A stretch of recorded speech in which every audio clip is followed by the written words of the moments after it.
Great Awakening, Grand Risings. I don't know who's up, but I just wanted to put this video out real quick so I'm gonna get started.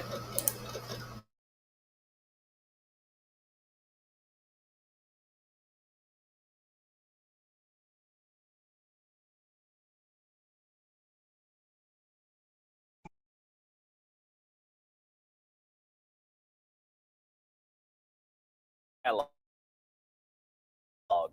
China has the States in 2022. The deteriorate basic rights and the freedoms of the American people. And the U.S. regularly examines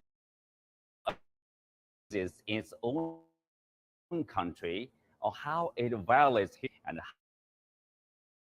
how much care to the world to discuss these issues and more for the young.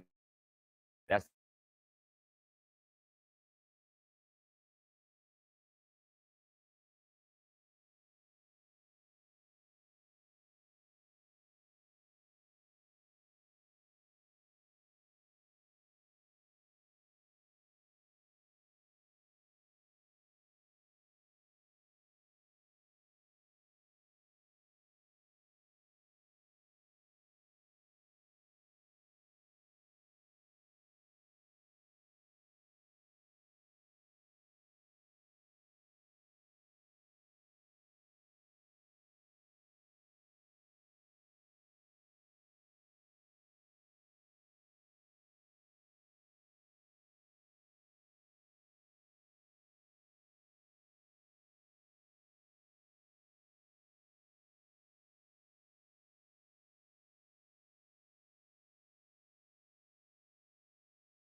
All ready.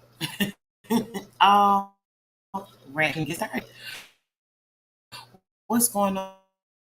Peace. This is. I think you said we were doing a live today. Let me know, sis. This evening. I'm not sure. I think you said this evening. On the stuff that you wanted to go over the other day. Let me know, sis. Yanita, Grand Rising, sis. Tony, great day to you, brother. Suzanne, thanks for coming through, babe. Hope you guys are having an awesome morning and you had a sleep. That makes me feel great. All right, so let's see. We're gonna try this again, guys. I want you guys to see how so-called human rights, the so-called human rights are supposedly a big thing. It's being used against every country, but it's not being affected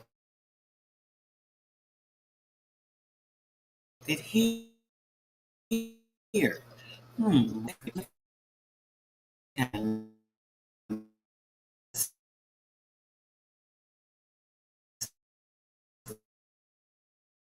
Let's let's get into this. Let's do this again. You know, some it is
because the internet is moving like swiftly. Like, like I'm not having shipping. She, so yeah, I'm not sure. Internet seems to be just fine, so it's definitely some StreamYard junk. It's bringing me in and out like crazy. Hold on, let me see something.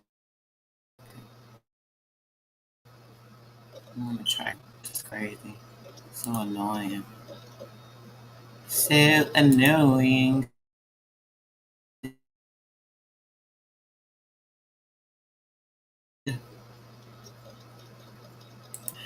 These issues sis be having like for real. That's like so rude. Rude of you, StreamYard and YouTube. Bunch of BS.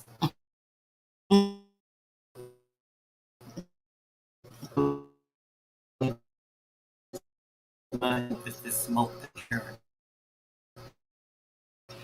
the air quality hasn't been that great. That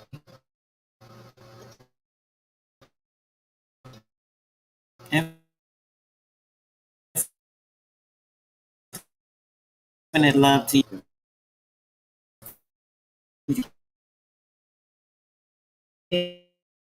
and to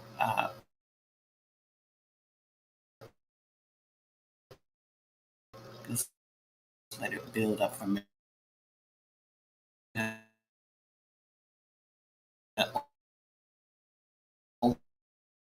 open light to information.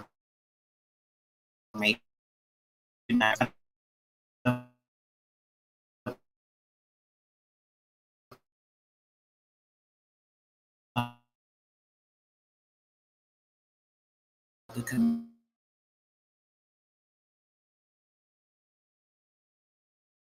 six allowance is made for the fair use for purposes such as news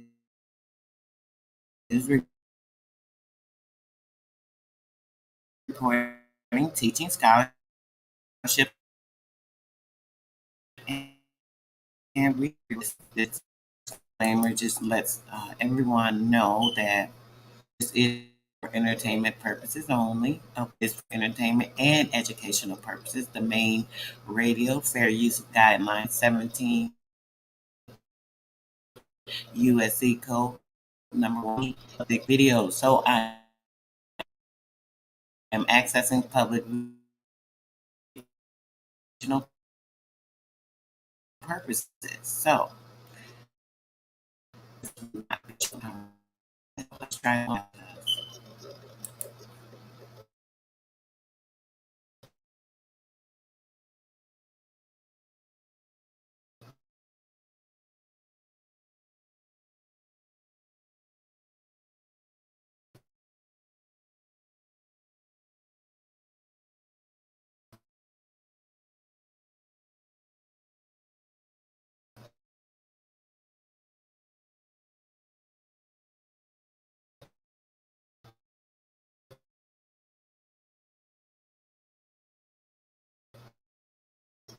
Every country around the world, why doesn't it show its own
crazy. Like literally, the internet is literally doing great. The internet is fine. I'm having no problem jumping right in, so on and so forth.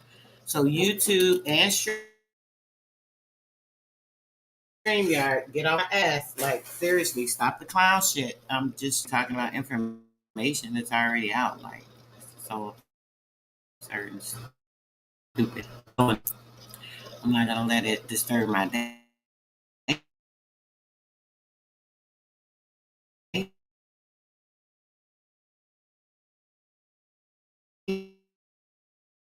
Though we will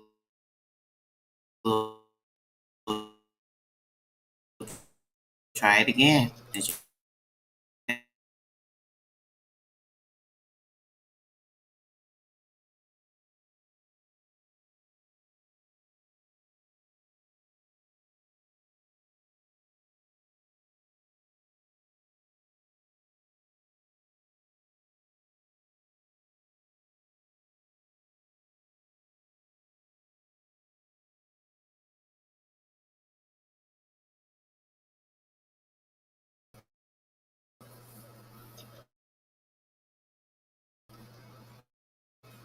You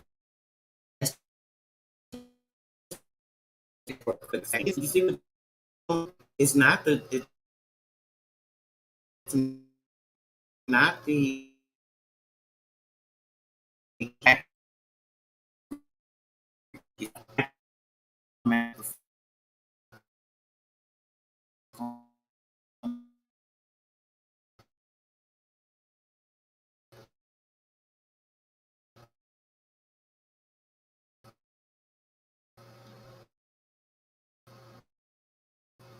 it's trying to make me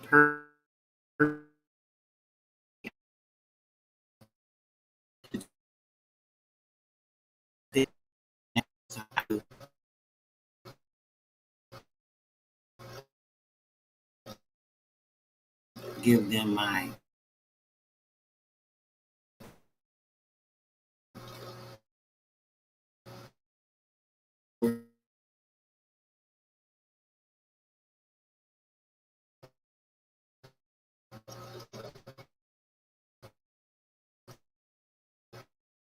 yes, easy.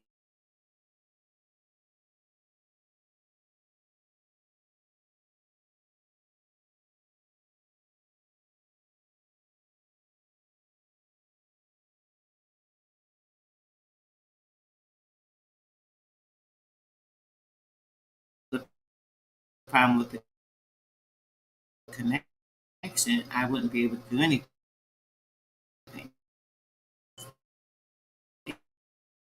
And everything seems to be just awesome.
Okay, so y'all already know I'm not even with the games right now. What we finna do, what we finna do is play it. Hold on one second.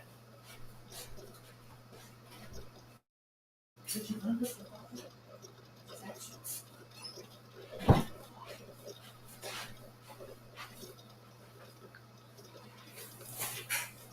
right, let's see here.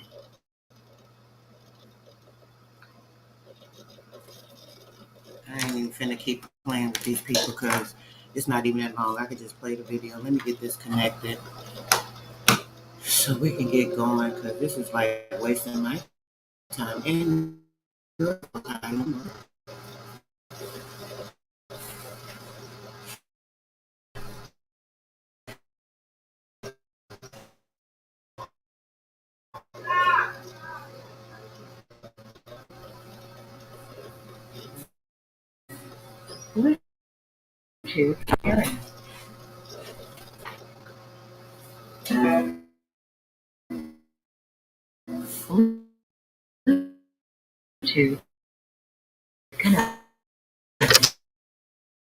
Oh, I mean, that's it. Here, this is it's not even that. Get it over with so I can get on to the next thing. Trying to hold my time up. That's the stuff I don't like.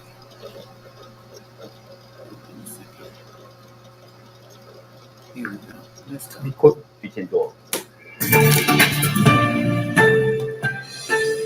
That some people would accuse the U.S. of using the so-called fear the infants, in particular the countries they are not active or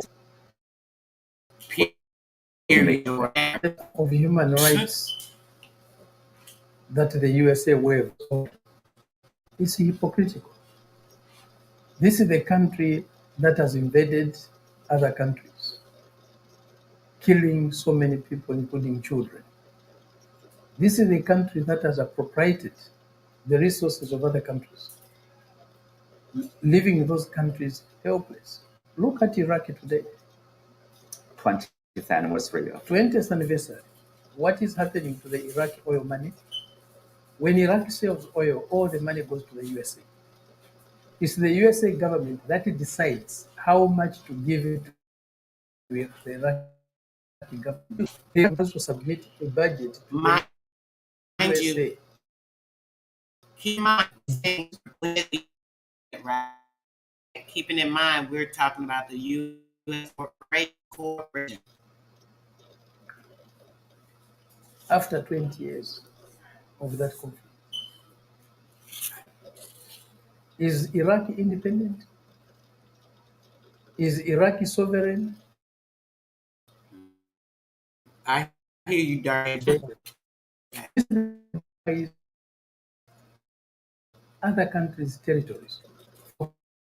And they've been a small island, the whole country of the USA territory, they still go and grab a small territory, not very far away from its own coast. They have been occupying it for how many years? Yeah, for decades. The Cubans have been crying, give us Bogota, Colombia. The USA does not. 1611. Can really the USA claim Guantanamo to be their territory? Right. You can understand the same behavior in Taiwan. Same behavior. If today China or Russia went and did the same in Hawaii, what the USA is doing with Taiwan, would the USA accept it? And They you know say, what? "Do unto others They as-" won't. Because you know that recently in New York City, right? China actually did just what he just said. China went to New York and they opened a whole precinct.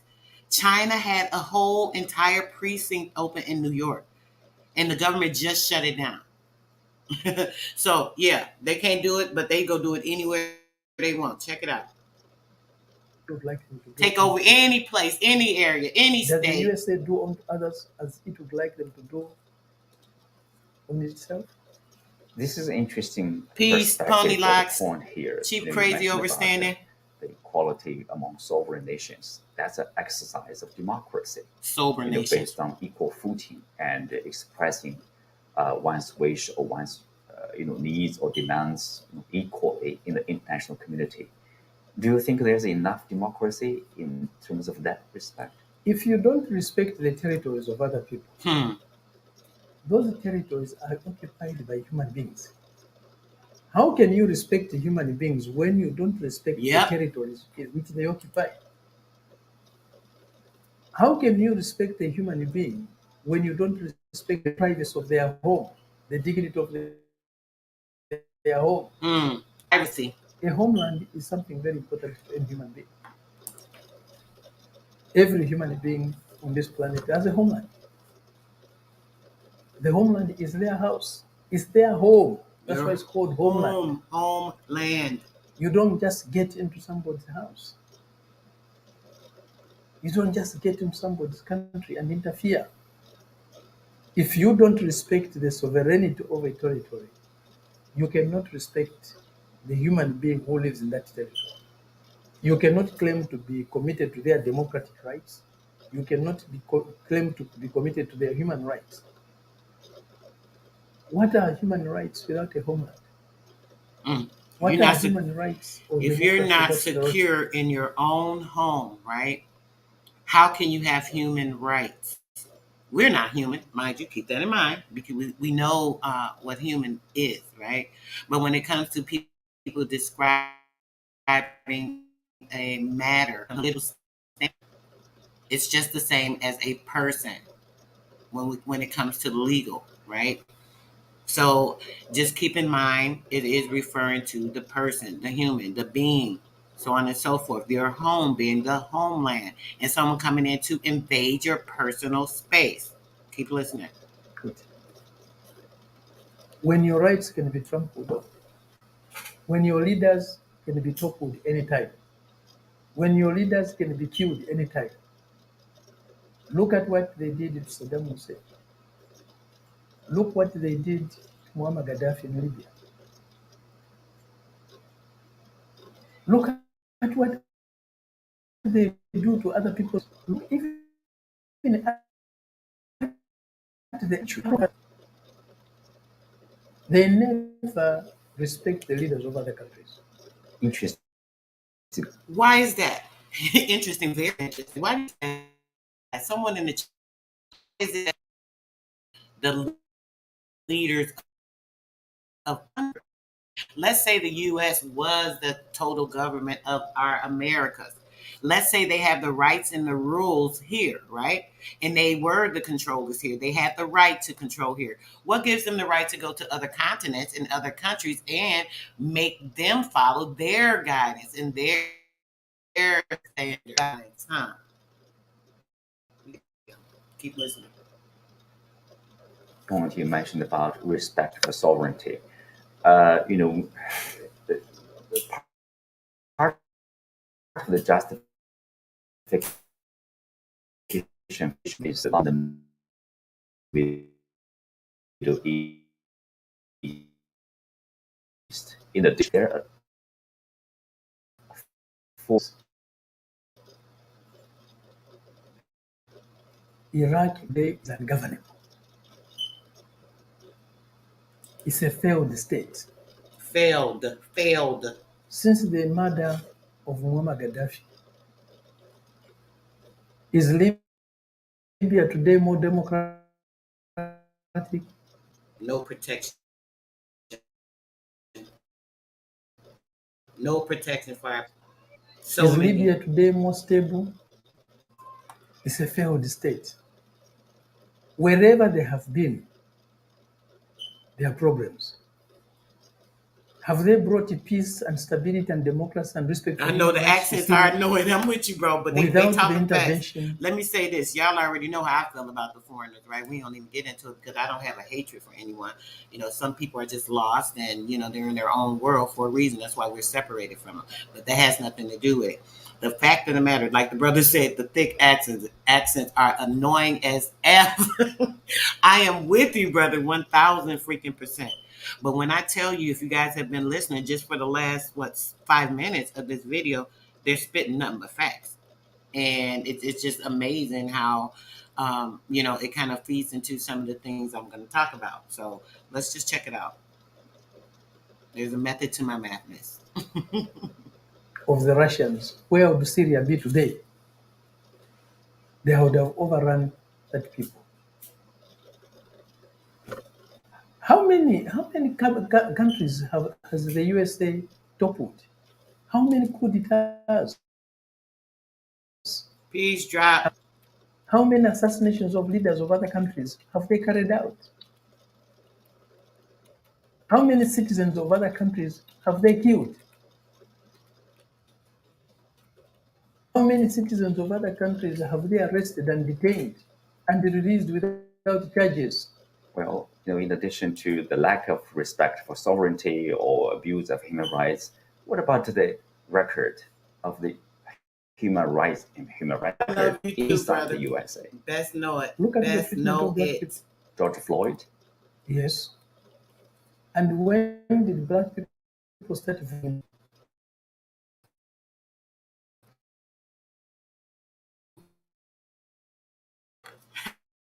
How-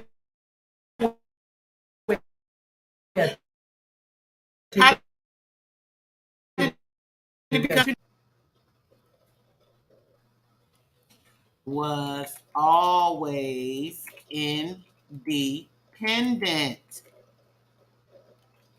What the freak? What?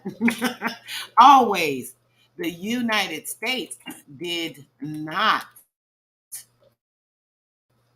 create freedom, it created democracy.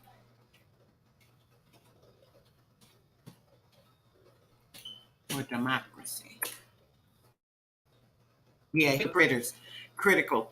That's what they are. The whole entire continent, when it comes to that government standpoint, is hypocritical. Not to mention, I don't know if they're going to mention it in here or not. I can't recall, but right now, last year, due to a lot of the drought and things that's been going on, actually this year, this is within the last 3 months, right? They have the United States offered Africa about, I think it was 50 million or 80 million dollars, right? But guess what? They had to go along with everything that they're doing with, let's say, Dwayne Wade and Gabrielle Union's son thing, right? They said that they have to promote that and allow that in their country. You know what their governor said, or the leader of their country said? I think not. He said, y'all keep that money. We'll starve before to letting that trans agenda come into this country and be full fledged through any type of politics or legalities. They said no. This is why China keeps purchasing or having so much control in Africa right now, guys, because the United States will not allow them to get them funds because they don't with the trans agenda. So because they won't accept the trans agenda, the United States has refused to give them the money or lend them the money to help with their drought right now. So what happened? They have to go to China because China's not putting no stipulations on it, So they rejected it. Let's go. Their will. When were they given the right to vote? It's not very long ago. Can you claim equal rights for black people in America? Go to America today. The majority of the inmates are black people. In a country where the blacks are a minority, but in prison they're the majority. Why? Are black people generally bad people? Is there something that can be done about that? It's more than a human rights issue. It's a racism. Yes, they're racist. Racism. Part of the not only hatred for human China rights. is racism. They cannot accept that a country that is non-white can surpass them economically and in so many areas of human achievements, of human endeavor. They can't accept that. But it is happening. It's unstoppable. Human rights, it seems also is a bit controversial sometimes when it comes to the definition. For example, Exactly. some countries or some people would stress the fundamental rights to access to clean water, health, decent living standard, etc. Others, mostly Western nations, they would stress very much about the political rights, like the rights to casting a ballot or voting in a procedure, the practice. When the people go to vote, who do they vote for?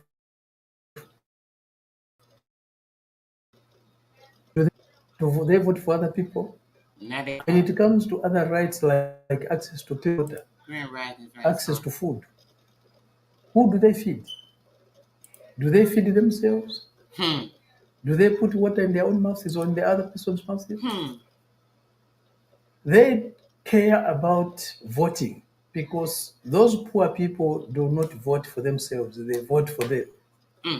They don't set a political agenda for themselves, they follow an agenda set for them. An When it agenda. comes to the Agenda. things that really matter, to food, to water, and other And when you things, hear that, I just want to put this in you guys' mind, right? When you hear that, right? Agenda. What is an agenda? You guys want to look it up? An agenda is like the stipulations that are set forth, the rules of something, the way it'll be done, the way that the plan falls out, the way that you want it to unfold, so on and so forth. That is what an agenda is. If you go to a service, let's say you go to a church service, they'll give you a little pamphlet when you come in the door saying, oh, the choir is going to sing, we're going to have prayer. That's an agenda. If you go to any type of professional establishment and they have an award ceremony per se, you'll receive an agenda. So when you hear them talking about an agenda, this is a full-fledged plan that they have for something to help with the incorporation. Keep that in mind, the agenda. I'm going to run that back. it's about those individuals. So they don't care about, they follow an agenda set for them. When it comes to the things that really matter, to food, to water, and other things, it's about those individuals. So they don't care about those individuals. When a black person votes in America, who is he voting for? When a black person is eating in America, who is he eating for? In whose mouth does he put food? He's not putting food in Biden's mouth. But when it comes to vote, he's voting for Biden. So the vote matters because it's going to Biden. The food doesn't matter because it's going into that poor black person's mouth. Globally, obviously there are differences in terms of democracy, but then if you look at what we talked about, poison food, right? In 2021, they hosted the first democracy summit, and they do it again at the end of March, obviously. So some people say the U.S. is attempting to use democracy as a tool to divide the world, to advance their, let's say, geostrategy to contain the rise of China. They divide the world as democracy versus autocracy, and labeling countries as autocracy, authoritarian instead of democratic ones. How do you make of that? They don't hide their intention. That's a goodness with them. They say it very clearly. It's either you are with us or not with us. What does it mean to be with them? To be with them means to do their will, to live according to their will, to their dictates. When they say jump, you jump, then you're with them. If you don't, you're not with them. These summits are there to divide the world between those who they call dictatorships, who are not with them, and those who they call democracies, who are with them. If you are with them, you are not a dictator, even if you are one. We have seen this in Africa. We had Mobutu Sese Seko in Zaire, now the Democratic Republic of Congo. For how long did they sustain him? Mobutu had no elections. Mobutu squandered the resources of his country. He was still there dying. It didn't matter. They had their apartheid regime in South Africa. They were their friends. Was apartheid South Africa democratic? They had the white minority racist regime Peace, Willie. in Rhodesia, now Zimbabwe. They were their friends, they supported them. Was that a democratic regime? Was there a democratic dispensation in Rhodesia? They supported Pinochet in Chile, who toppled an elected government with their assistance. He was working for them. Did they care that Pinochet killed so many people? Did they try Pinochet for violation of human rights? For mass murders? What did they do with in Indonesia, with Suharto? How many communists were killed? Almost 2 million communists killed in Indonesia. Have the Americans raised the banner of human rights? Has Nope. anybody been arrested for genocide? No. How many people did they kill in Vietnam? How many? Has anyone been tried for the murders in Vietnam? But then, if you look at for example, the coverage of China in the Western press, remarks by Western officials, in particular U.S. officials, they often refer to China as the biggest, or top challenge or biggest threat to the U.S. existence. How do you have allocation of criticism?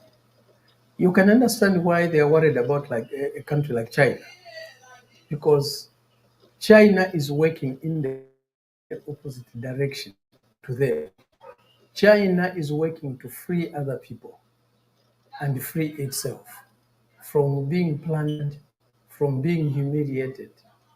This is the country that has, the USA is a country that has from slave trade, cross-Atlantic slave trade. They enslaved the Africans for centuries. They plundered the resources of Latin America, the resources of Africa, the resources. Now, mind you, when they're talking about they enslaved Africa, that's not the same slave trade that's here, right? You know that they still have slave trade going on right now, currently. You heard him mention earlier that Iraq is a colony of the United States. It's a colony. So how have they always told us that we were at war with them? We also know that in that area, this is where there's a lot of slavery through Libya, so on and so forth, right? So is this all part of the dehumanization that the United States court has with this particular company, having these colonies to be able to incorporate and use it for their trafficking schemes and their money schemes, and using politics as a raincoat? Of Asia, they plundered even the resources of Europe. This is the country, if plunder today, exploitation of other people is removed, the USA will not be the powerful country that it is today. If there's equality in the dealings with each other, the USA ceases because it doesn't know how to deal with other people on an equal basis, with other nations on an equal basis. It gets lost. It's worried today with the multipolar world that is emerging. Because it's not China per se, it's the interest that fair, that is more just in that world, because their methods of existence are based on plundering other nations, on humiliating other nations, on exploiting other nations.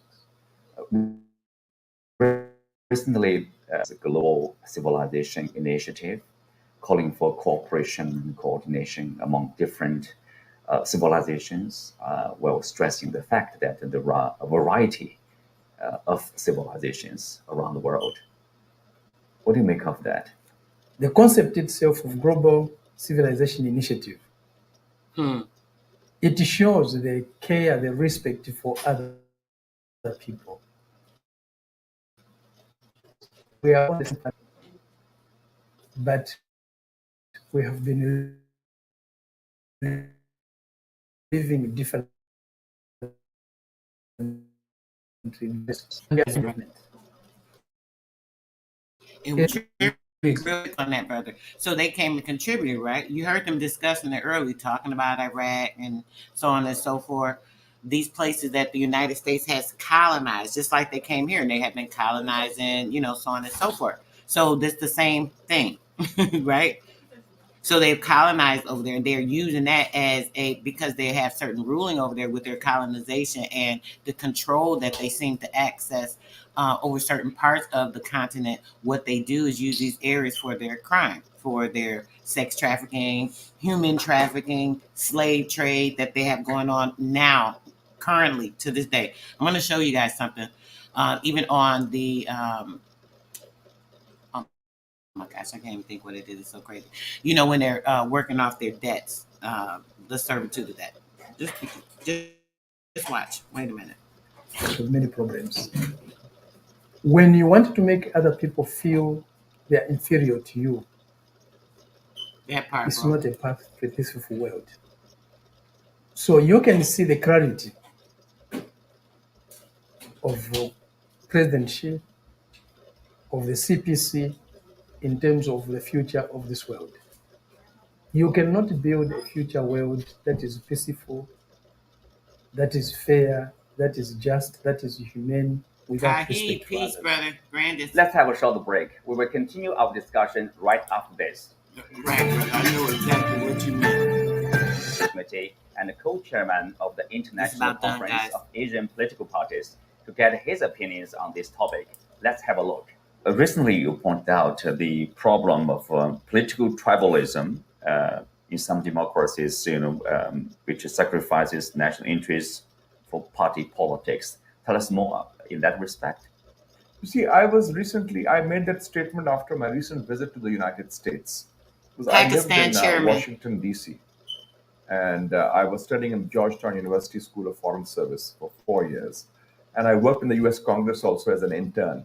So I was struck by the fact that the American political system has become very divisive and very on a collision course. And by political tribalism, I meant that it's almost like a Republican Democratic civil war in Washington now. That part. For example, if you listen to CNN, they will always be attacking Trump. If you listen to Fox News, they will always be attacking Biden. And there's no middle ground. So this reflects, in my mind, a tribal mindset, interests of your either political party or political base. So that's why I said it's Inevitable part of democracy. Period, no, bro. this is against society because society has different views. And if you just have this unending internecine civil war of sorts, political polarization, conflict, confrontation, fighting on every issue, Conflict. then Exactly. the interests of the people suffer.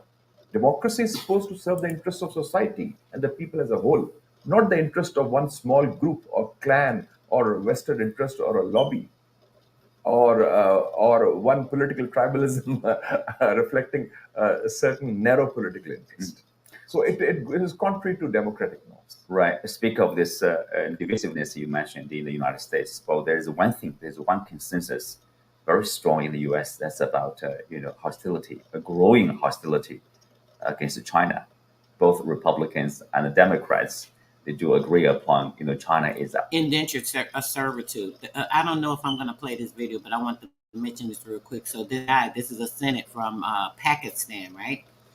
They have right now the indentured servitude going on, like currently. They have, Lord, there's a family that took a debt out, right, to pay for a elderly sick person's hospital bill. They had to take a loan from the company. So now, for the last 10 years, they have been 20 years. I'm sorry, 2 decades, 20 years. They have been paying this company back, working for them daily on day labor. Y'all got to see this. To this other video because I think it's important for y'all to see it. It's the mother, it's his mother, an older lady, his wife, himself, and their children are working in this cement thing. They have these hot coals underground. People have died falling into it. It's so dangerous and disgusting, like literally. But man, I want you guys to see. We're gonna see. Hold on, guys. Let's go. I might get to play that, at least some of it. Or greatest challenge or even the enemy. They are joining hands and agree with each other to be tough. Or politicians are competing to see who is tougher on China. I'm very disappointed with that. And I recently addressed a conference in Washington, D.C. I said, what is the China threat? How does China threaten America? Has China invaded or occupied the United States? Has China damaged the American economy? Has China attacked any American interests? It's just in your mind, you're conjuring up a threat because you want to divert attention away from your own domestic problems. And unfortunately, this was mentioned by a very famous American president, Eisenhower, when he retired in Grand 1961. Rising, C. He said in Roberts. America, there's a military-industrial complex. That military-industrial complex is a war machine. They need to feed, they need to be nurtured through a so-called enemy. And if there's no enemy, then you conjure up an enemy. You create an enemy. Yeah, listen And to now they this. say, oh, China is the enemy. What is the basis? And I find it very undemocratic that nobody challenges this perspective. In democracy, you will say, okay, if you say China is the enemy, there should be a contrary view. And there was a very good article on this issue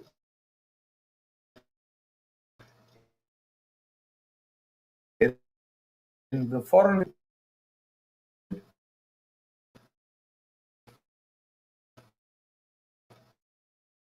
And it is no. This is Randy.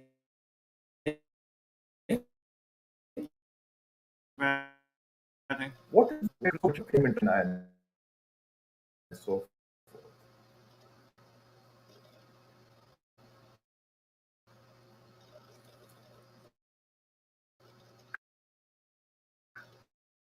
Yeah, American economy. exactly. It's against the interest of world peace. It's against the interest of global stability because the issues are such they require cooperation, not conflict or confrontation. Democracy, of course, in recent years, we had the first democracy summit in Washington, hosted by the United States. And Hosted by the interestingly, United States. Pakistan They got the nerve. rejected the invitation, refused to participate in the summit, saying that democracy summit or democracy now is being used as a weapon against other countries, here in particular China, Russia. And you played a role in that decision. Tell us in how democracy is used probably in geopolitics or competition. The There's a negative Western aspect. system Aboriginal is America. based on a Brandon lot of says this, what peace, is peace called and the blessings. military-industrial complex. They're looking for enemies. In the past, there was a Cold War, the Soviet Union, then they talked of the Muslim world after 9/11. Now it is China. So they have to attack China. There's nothing That's as right, good with sis. China. They Crazy. have to use every weapon, and human rights, democracy, trade, these are all being weaponized against China. Right. I And don't democracy know is where one that thing they part came start from, talking bro. of. Hong Kong, Tibet, Period. Xinjiang, Never when had their that. own situation, we know very clearly, this is the same country that launched a war of aggression, which was illegal, which was unjust, and which was based on a lie. The Americans in Iraq. Totally. And we talk of democracy. And also, the conduct has to be democratic in international relations, which means you respect other countries' independence and sovereignty. That's right. And you are Respect more goes a long tolerant way. of different opinions. We don't find that democracy. So we felt that this so-called The democracy, democracy. which was organized in 2021, was actually a propaganda ploy A ploy. to put pressure Propaganda. What I keep telling you on guys China, about on propaganda. Time holding, time management.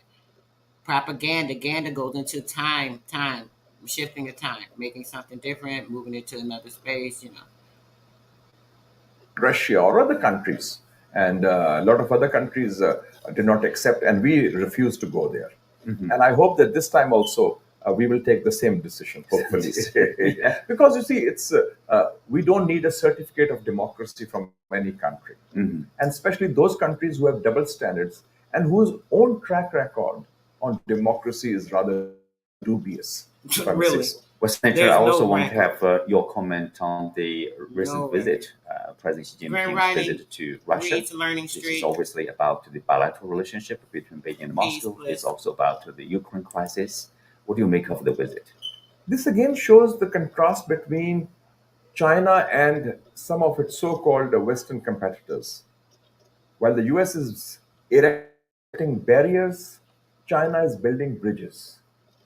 Whether it is China's role in being an honest broker in the Iran Saudi Arabia rapprochement, which was historic, which we in the Middle East and the Muslim world have welcomed, and whether it is his visit to Russia, because it was already including the peace plan for Ukraine, and 12-point peace plan was issued before that. Mhm. So I think China's Ukraine. role is extremely important. Another part tied into uh, the so-called Biden president, right? His son, if you guys recall, the war with Russia in Ukraine was what? The war against sex trafficking. When they went down there and shut the underground tunnel down, and the so-called biolab that Biden's son had over there, the biolab was actually a sex trafficking lab underground that Russia went and blew up and freed the people. Yeah, let's talk about the democracy that they're setting standards on in all these countries when there's nothing being done in a proficient manner here. There's an outreach Peace, Chai with all the Appas. Peace, brother. stakeholders. There is a commitment to promoting peace and security through dialogue. Because if you don't talk to each other, then you end up having fighting each other or talking That's at right. each other. So that style of diplomacy is very different. It is engaging, it is cooperating, and it is doing so in accordance with the United Nations Charter and international law.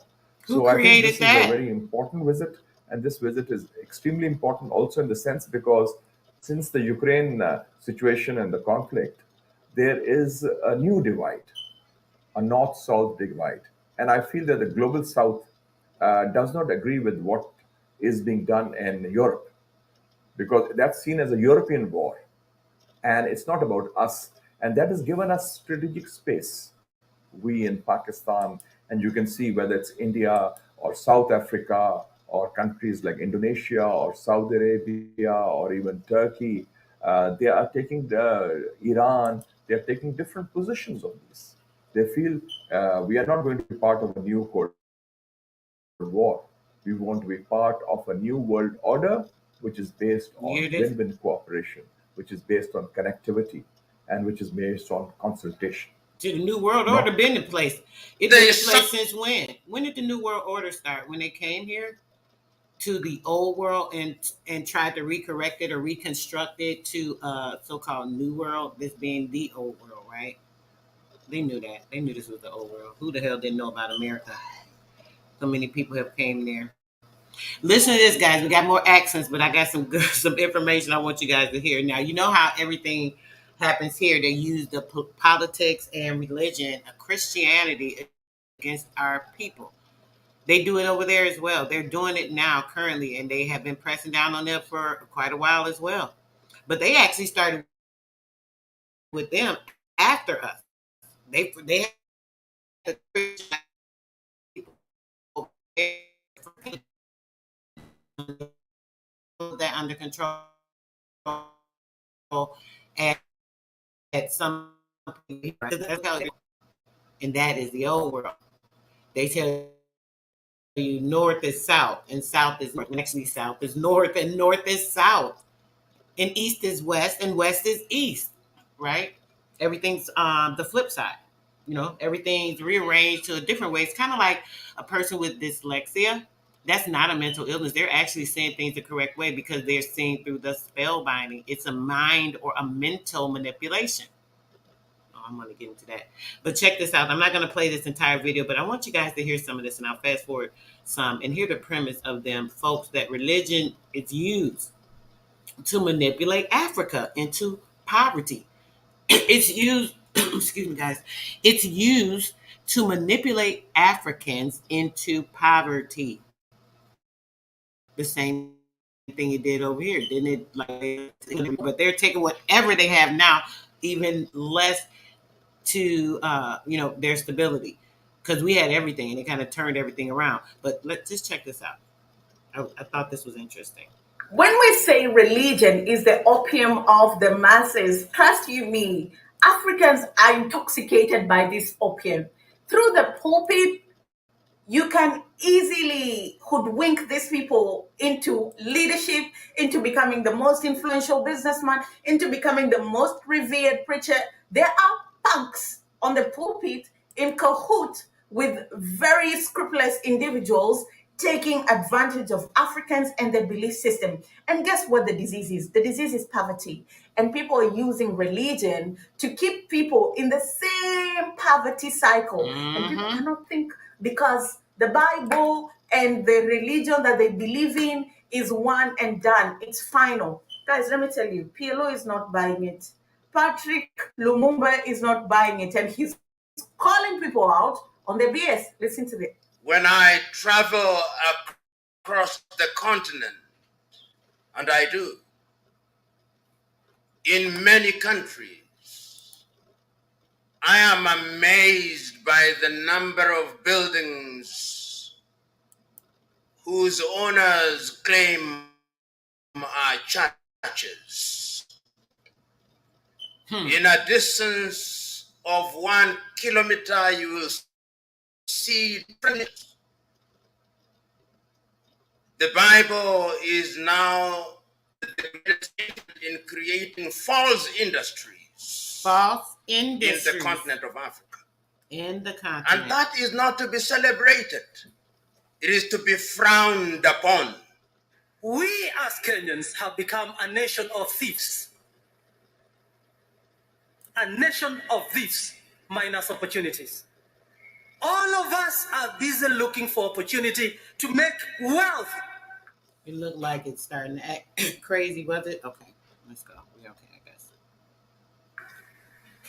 It is even sadder when Christians call such things as blessings or breakthroughs. Haven't you heard them say, I got a breakthrough, and it's corruption? Right. Can I tell you this? When you go there and become corrupt, even if you brought all the money, not just tithe, and brought it to the altar here, God cannot be bribed by you. You will not get the blessing. God blesses what He has given us through good and hard work. Hi guys, how are you doing? Welcome to another episode. My name is Yoganga. I'm a business journalist by profession.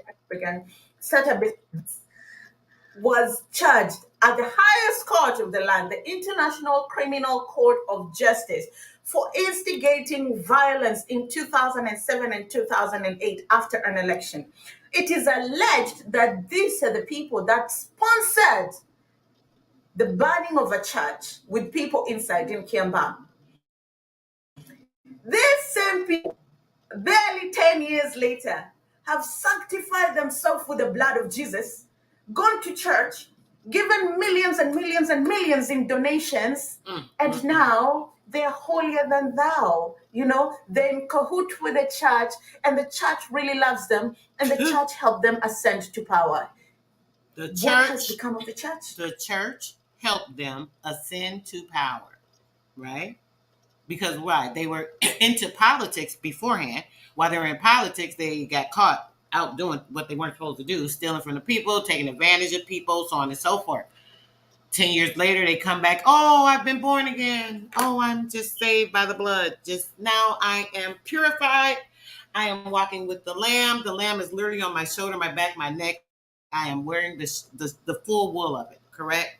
And now I'm coming into this as a Christian. We're going to open up a religious indoctrination. And then now I'm going to preach to you guys, even though I've been stealing and manipulating people for years. Now, over these 10 years, I have healed. And now I will formulate this church to start bringing in more millions of dollars. Does this shit sound crazy? Check this out. Literally, what has become of the church Cherokee and Cherokee religion, Empress. because people are beginning to realize that the easiest way to hoodwink the masses is to use religion. Just tell them we're a prayerful country. God will hear our prayer. There was drought in the country. Y'all hear My this God, shit? I'm not lying to you when I say They a waking whole up too. president that has a PhD in a certain field in agriculture told a whole country whose most prized gift is their labor force, so they're very intellectual, that they should pray for the rain. The office of the first lady, out of all the causes that it could do, female genital mutilation, period poverty, inequality at work, maternal health, all the things, reproductive health, education of the culture, all the things that they... Bro, that's my first thing. I ran this back because I don't know if you heard 10 seconds, guys. That's my thing, brother. They forgave it. They was like, oh, sure, we forgive you guys. Oh, you guys, you're so covered. Let's just donate more money to you guys. So they start sending them millions. Did you hear say they got millions under the church? What? Come on now. Tripping. Poverty, in mental health, Hey, City, what's up? all the things, reproductive health, education of the culture, all the things that she decided that the main cause she was going to focus on is straight wow. The office to have 100 people whose job is to travel around the country and be praying for people and praying for miracles and deliverance. Bro, that was so sick. That Dalai Lama, right? He said Dalai Homo. Him with that baby, like this pervert, gonna have this baby stick his tongue out for his nasty, disgusting, sick mouth. Are you serious? He should have been immediately put in jail. Like immediately.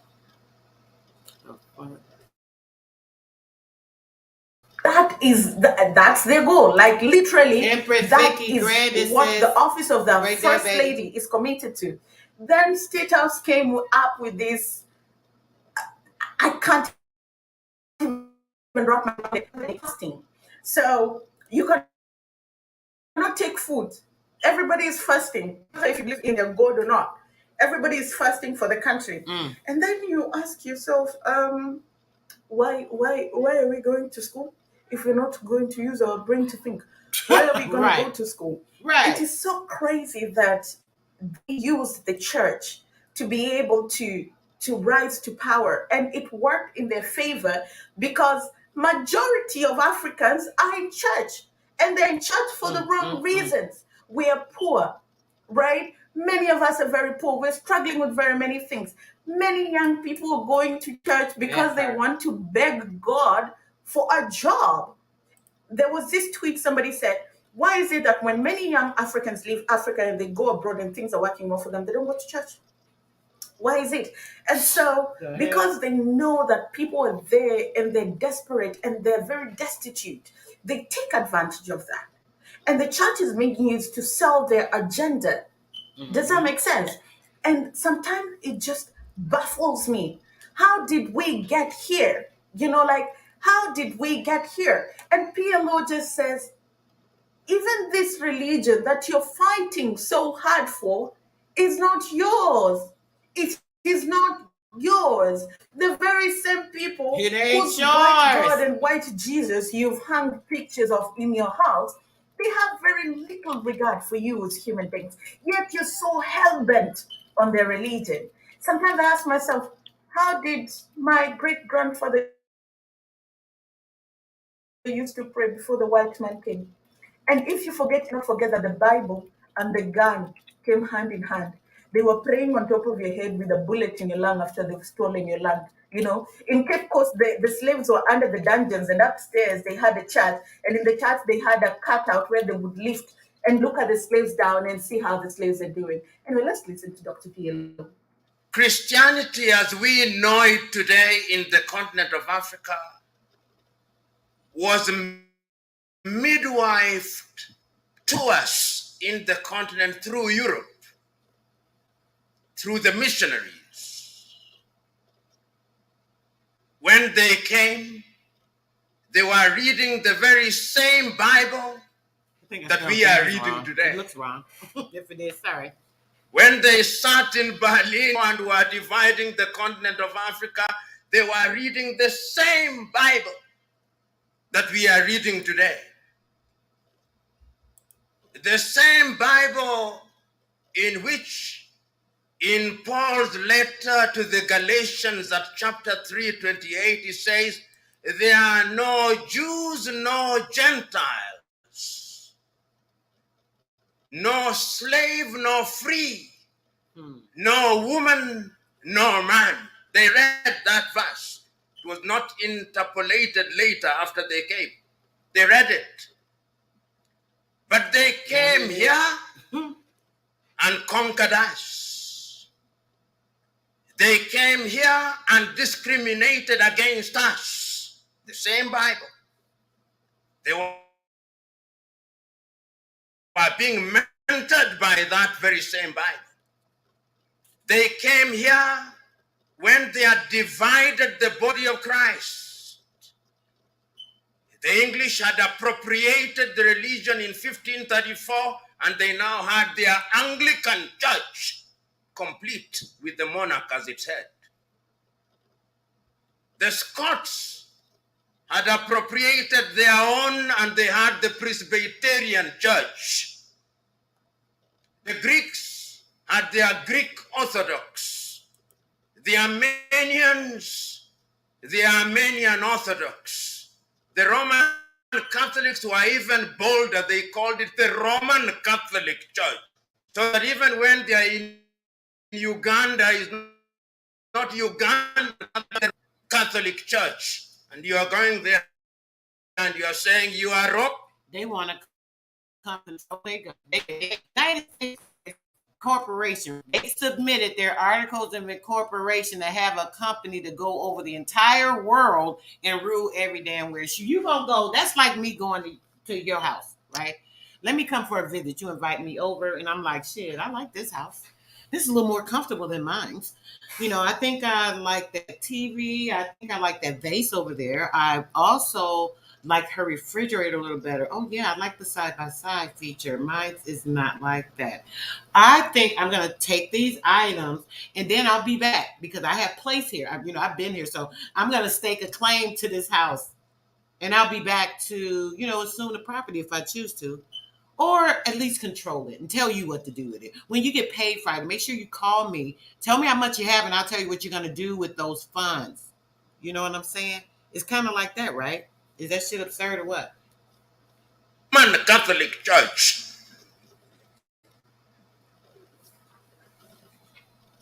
In apartheid South Africa, they are the Dutch Reformed Church, which became the foundation stone upon which apartheid was articulated in 1948 by Hendrik Verwoerd and his cohorts. So the Bible has been misused. Don't be cheated. Let's not be nice to each other because we are Christians. Yes, check that out. The Bible has been misused. It has been used to support slavery. It has been used to support colonization. It has been used to pervert the truth. That is the Bible that we are saying we ought to rediscover. Let's rewind that for the people in the Bible back. has been misused. Don't be cheated because we are Christians.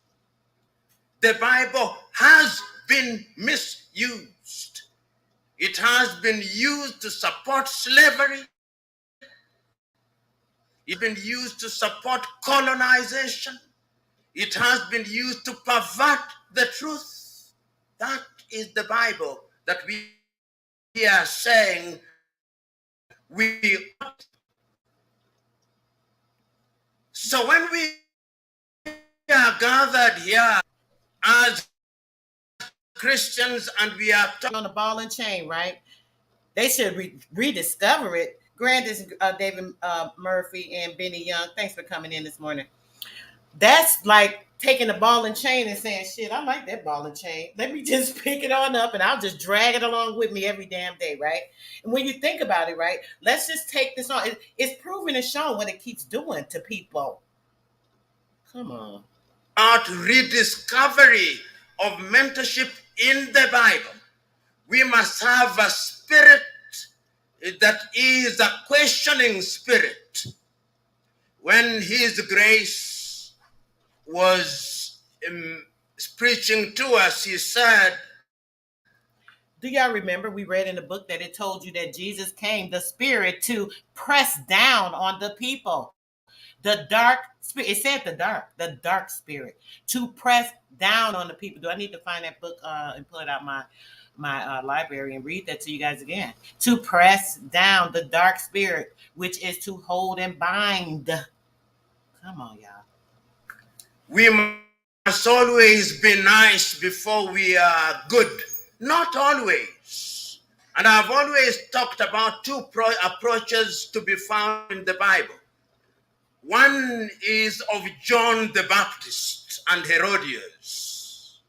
It's a dangerous path where you go out into the public and condemn. Then we just read about John the Baptist yesterday in the story, right? In the American Antiquarian. And then when we went into the book of Bethlehem in Pennsylvania, it gave you the whole outline, right? It gave you the whole story, the whole Christian outline story. Bethlehem in Pennsylvania. I ain't getting to William Penn yet. William Penn, the writer, when it comes to writing, copywriting, setting up books and statues and these acts. Listen, don't get me started on that. Let's go. Evil. The only thing that you must know is that when you follow that path, Salome will ask for your head. But there are circumstances when it is necessary. Then there are circumstances when it is necessary to follow the path that His grace has suggested. Read the conversation between Nathan and David. This place there was which method you use. And in a forum such as this, we now live in a world where, as Christians, we are also very pretentious. We don't speak the truth as it ought to be spoken. And when I read the Bible sometimes as a Christian, I ask myself, what kind of Christian would I be? I often ask myself, if I lived in the days of Jesus, which of these disciples would I be? Because let us ask ourselves, when were we first called Christians? In Christianity, and how we were first called Christians was not a. It was a statement that these were somebody whom we do not respect, whose we embrace. But we can as Christians, when we are reading the Bible, y'all know this info fire. Do we read the Bible? Many of us who make the claim that we are Christians are not good Bible readers. They don't even know what's in that book. Do y'all need me to read some things to you? We're going to get into that. Hold on. Get some real true definition of some things. Let's get it.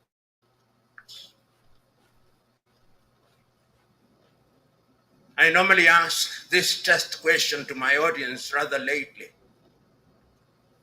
And I'll test it this morning to determine how effectively you read the Bible.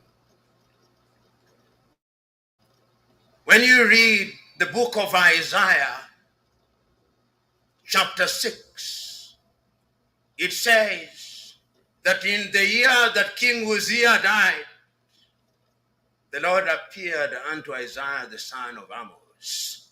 Then I ask Christians, and who is King Uzziah? They do not know.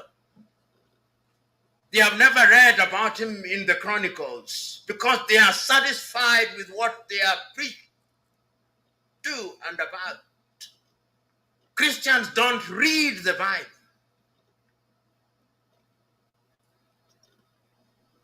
They read sections of the Bible. And one of the instruments that has now made Christians not read the Bible is social media. They Google a particular section.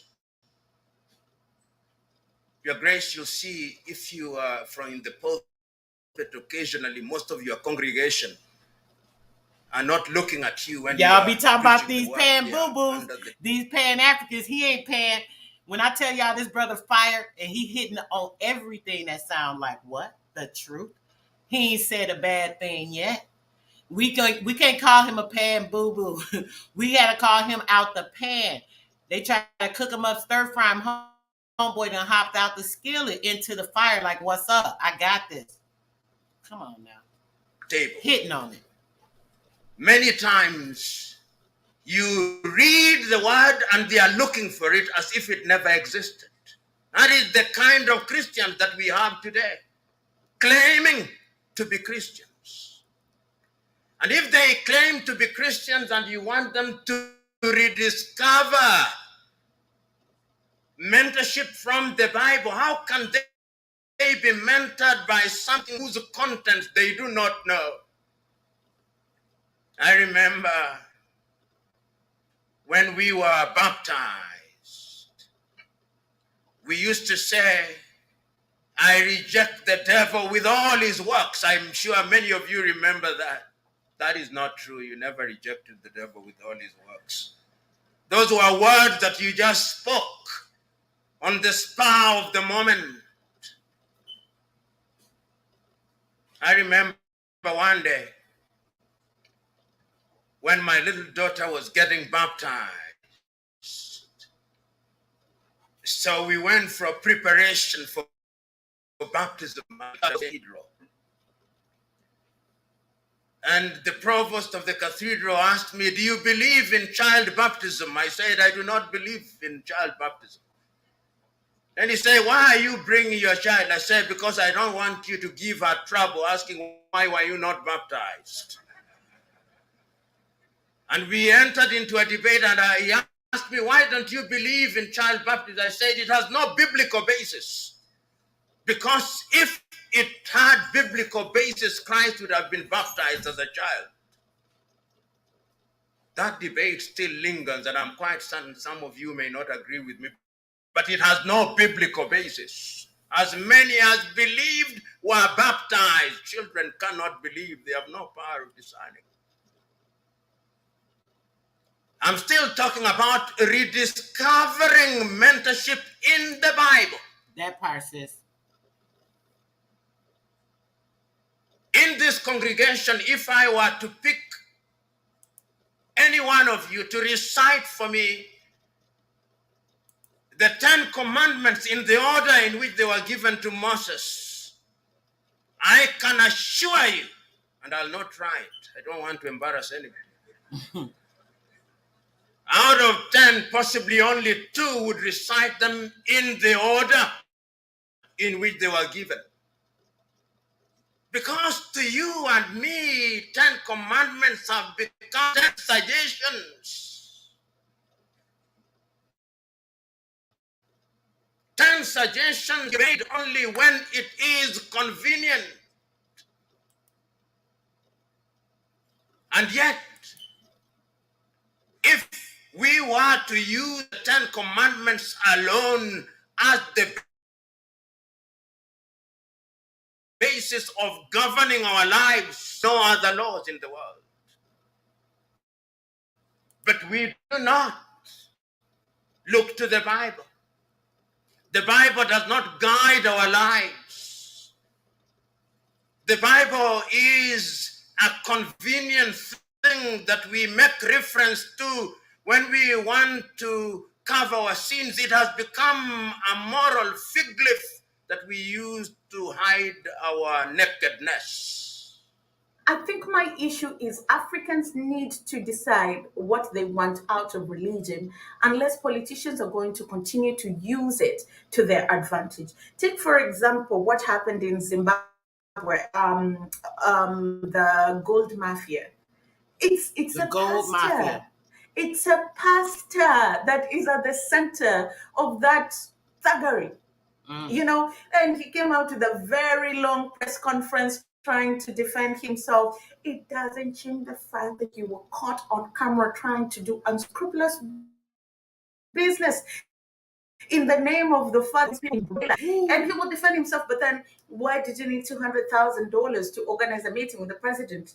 You know, these things sometimes make my blood boil, because now it just goes to show how infiltrated, how deep the rot goes in.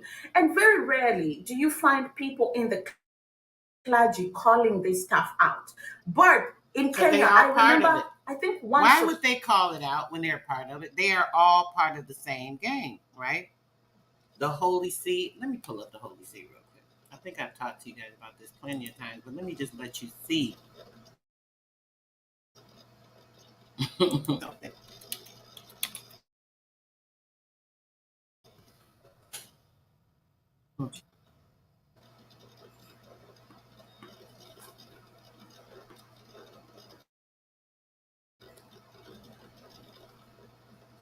The Holy See. Here we go. Let's see if we can share this without a problem if it comes up. Pull it up first. Since it's not streaming a video, it may play okay. So let's just hope we can do that. All right. The Holy See. Just so you guys for yourself. The Holy See is part of the government structure. Yeah.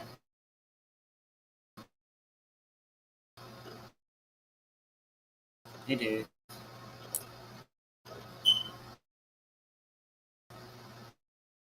I always wonder about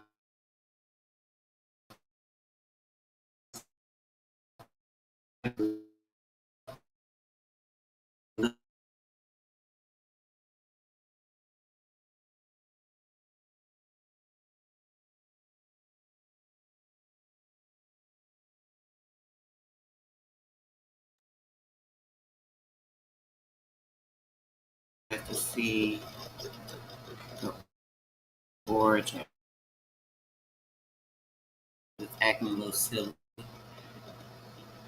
Okay, you guys can see that part. So right here it says the Holy See, also called the See of, to be called the See of Rome. We know that a sea, right? Look at, y'all can see the water. It's based off of this, all of this that they have that our people built. Our people had that there. I'll get into the images possibly, but the most important part is you see it says the Holy See, church jurisdiction, right? It says the Holy See. The See is not an SEA, it's SEE, also called the See of Rome, Petrine See, or the Apostolic See. It's the jurisdiction of the Pope in his role as the Bishop of Rome. Let's go. This is the part I want you guys to see.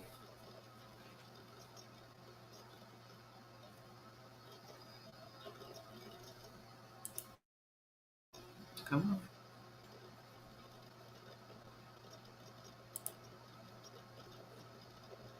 on. Acting slow. Come on.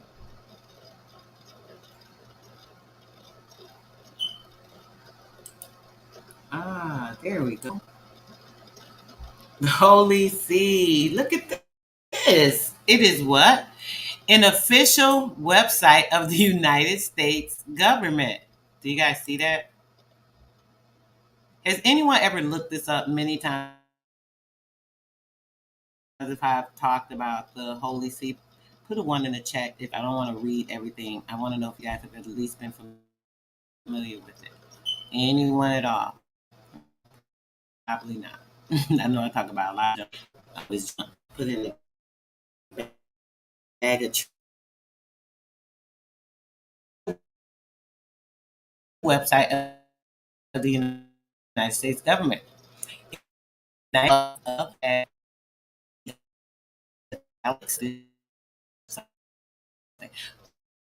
It's in italics of the Department of via visa, consulates, locations, vaccinations. You can get current vaccinations. See, you guys can check this out for yourself. I'm not gonna go over everything, but look, it's so much information. You go back, find information on different popes and certain things. Bureau of European and Eurasian Affairs, Australia, so on and so forth. So why would the Holy See have anything to do with these other places? Because it's part of what it said. It is United States government, right? It is the United States Department of State, Holy See. Holy See Relations, United States Holy See Relations. The Holy See Relations is the universal government of the Catholic. It's a universal, but what does government have to do with state? Government and state go what? Hand in hand. I tell you guys this all the time. Government and state goes hand in hand. They trying to cut me out. Lost connection. How lost connection? Let me hold on a minute. Let me hold on 1 second. So you guys can hear me sufficiently. All right, it's saying I'm connected. I don't know why it's telling me I'm losing connection. Let me get rid of this banner since we're not playing the video. Okay. All right, let's get back into it. All right, the Holy See is the universal government of the Catholic Church and operates from the Vatican City State. The Vatican City State, it's a state. The Vatican City is a state. Were you guys aware of that? We know that it's a state, right? It is a sovereign, independent territory. Well, how could it be sovereign and independent? How can the Holy See be sovereign and independent if it is a part of the government? It says part of the United States government, and it also said part of the state, the United States, right? But it also comes here and tells you it's sovereign and independent territory. How is that? The Pope is the ruler of both Vatican City and the Holy See. The Holy See as the supreme body of government in a sovereign juridical entity under the international law. The United States and the Holy See consult and cooperate on international issues of mutual interest. Wow. It says that the United States and the Holy See consult and operate on international issues of mutual interest, including human rights, peace and conflict, prevention, poverty eradication. Since when? You guys are the ones that are starving everybody the hell out. How does that happen?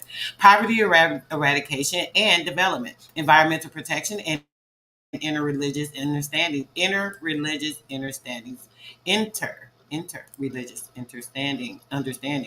Since his inauguration, Pope Francis has acted as a global advisor, Pope Francis has acted as a global advocate for the human dignity and justice, but we haven't received justice. We don't have the dignity that we deserve and the honor that we have, at this particular time, but they're saying that, right? Placing particular emphasis on the moral imperative of caring for the poor and marginalized. When that happened, caring for the poor and marginalized, we haven't seen that. I mean, the United States government is the one that put us in this destitute state, right? They're the ones who took everything from us and put us in this desolate area, trying to confine us, trying to colonize us, mentally indoctrinate us, spellbind us. So how is that caring for the poor and marginalized? We're marginalized with everything, including our rights, right? As the indigenous people of this land. Okay. The United States and the Holy See enjoy a positive relationship that serves to amplify a global message of peace. Well, why? How is that when they are amplifying war? Every time you turn around, there's some type of war someone that's doing what they want, they're not following their standards, their rules, doing everything that they say, then what happens? There is a war. War is what? Most of the time, it has to do with documents, trade, money. It's never really those physical wars that they try to show you, right? You guys remember when they did the Russian and Ukraine war? I showed you guys the literal Atari video. It was Atari video. It looked just like a video game. The explosion. I mean, it was absurd. Like anyone that believed that, your mind is so blocked, and it's like I don't even know how you can come away from it. Freedom and justice. The United States and the Holy See work together on shared priorities. The United States and the Holy See work together on shared priorities, such as promoting religious freedom and combating human trafficking. Oh shit, that's a whole damn lie. They are the proper ones who have established it, who are enforcing it, and who have continued to conflict the people, taking the lives, and children. Some children have not even had a normal life, have been born into this type of trafficking, and are living a horrible, horrible life. Granted to you, American Indian Star Strike. Peace, brother. Peace. Peace. Thanks for coming through.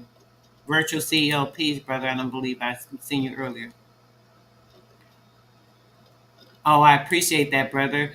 Opening them portals. That's right. Blow them up. Blow them up. Open them portals of lies. The maze. They keep us in a maze, confusion, so that you know how a maze is. You're consistently going through the maze, right? Then you find a wall. Damn, I hit a block. Now I got to start over. You got to go back. You got to find your way. You don't even know where you started from. This is kind of what they keep us in. That way you can stay stagnant. When you're stagnant, you're stuck. They want you to go through the maze, hit that wall, and just be like, "Damn, I give up. I'm depleted. I can't do anything right now because all of my energy is gone. I've traveled this thing so long." So what we have to do is just know that we are able to find our way out. We have to mentally have the strength to do so, right? Period. That's right, sis. Yeah, it's supposed to be separate. It's the same freaking entity, right? They keep playing with us and tell you one thing, but we know the facts. We know the truth. There's no hiding reality and factual, information. So yeah, let's go to this. The Vatican Jesuits are behind a lot of the uprisings around the world. It's deep how much power they have. Yes, they are the shaded power. We'll say that the ones that are in the shade. Like your shadow. The shadow. That's why they say the shadow government. They're in the shade. They're hiding out. A person's in the shade. They're in the dark spot. You can't really see. It's dark over there. You can't really see. Yeah, they're trying to do shadow work from behind the scenes, but we expose it. The light, the truth shall come to the light, and the light is who? Us. We are the light, the way, the truth, and the light. We're born a light. The light is inside of us. It's everything that when you become more enlightened within your mind, you have more power. You have more vision. You have a fortitude to be able to seek and find more information, because now the gravitational pull of the magnitude, which is the magnetic energy that you have within you, it starts to pull. Appreciate you. That's right. So let's go. Let's get into it.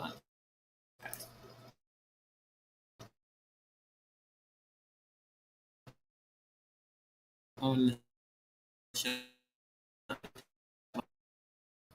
first.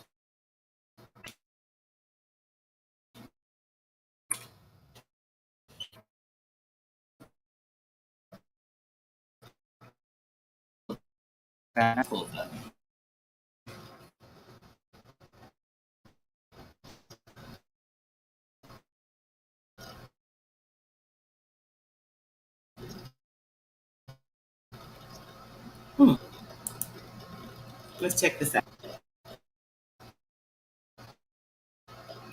I'm gonna let you guys see. Like to, what do they say? They'll want to have the proof for it. Sometimes have not pulled up. So I'm gonna do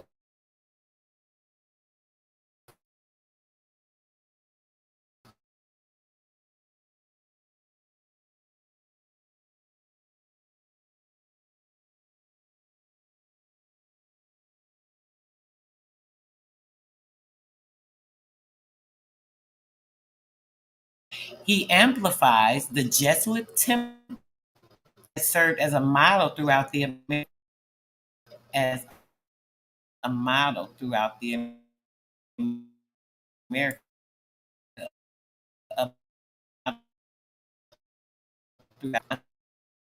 and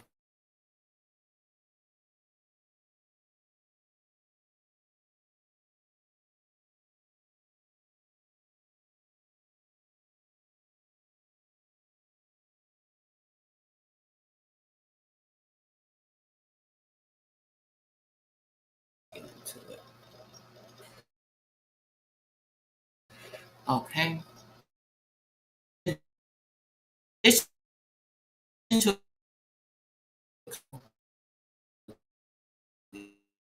the laws, the ecclesiastical laws, and the that's going to take a whole build, maybe two.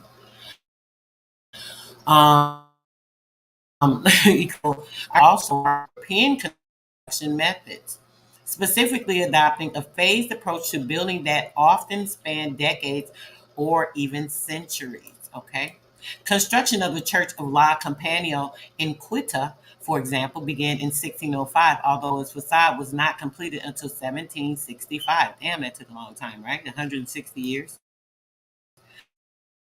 Conceived by the German Jesuit architect Venanzio Gandolfi, La Compañía's facade borrowed elements of contemporary Southern Italian Baroque facades. As evidenced by the Solomonical columns,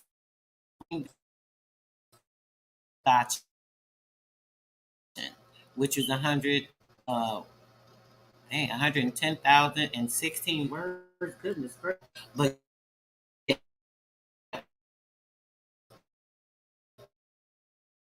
now hold on.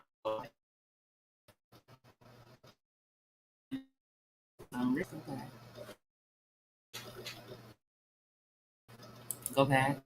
It shows you that it's not.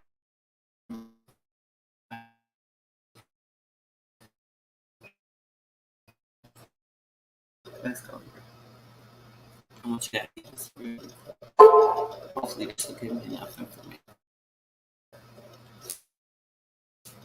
What the point?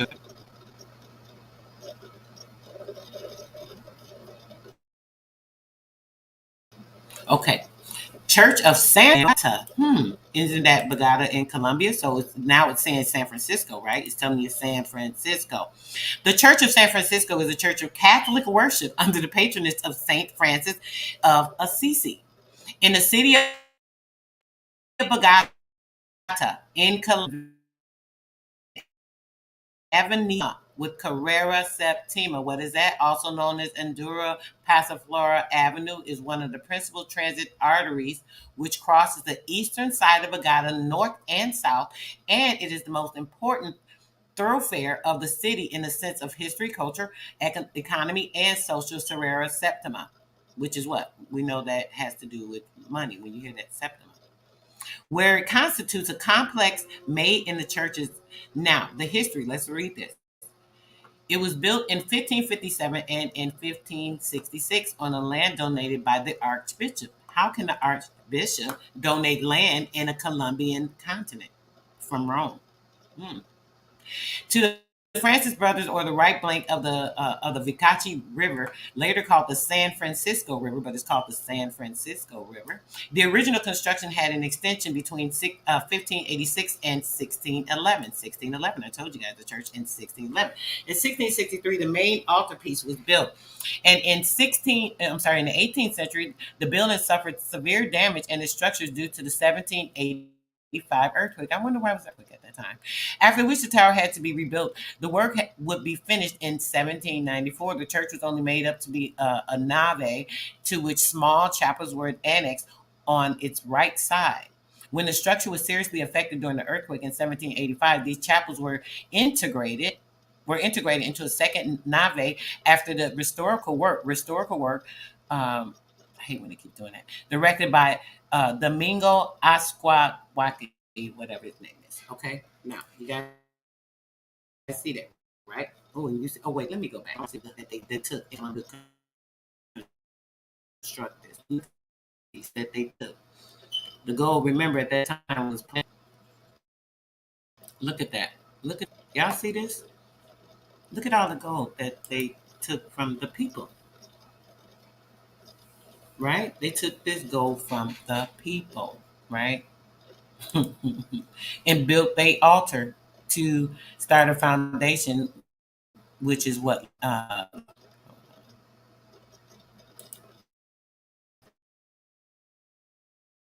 gonna show you guys.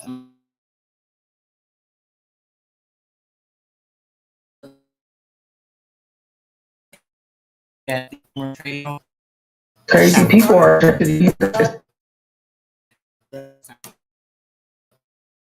Okay, look.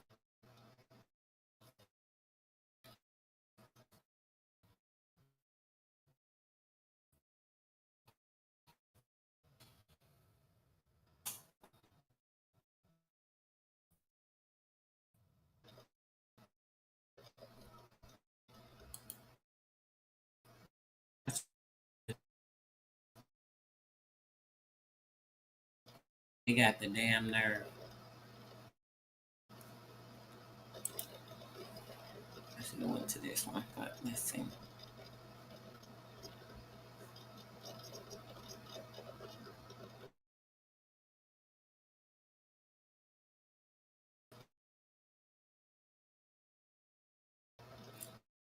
They started the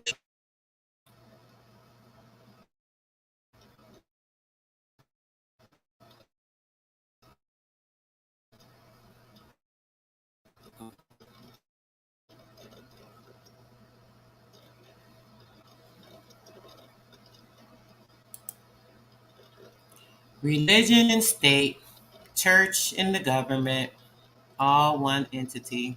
Let's just provide you guys all the information out. So there's no question. You can share this information with your family. Make sure they can, do more research, of course, on their own, and so on and so forth. Just give me a moment here. It's acting slow. Now it's out there pulling up.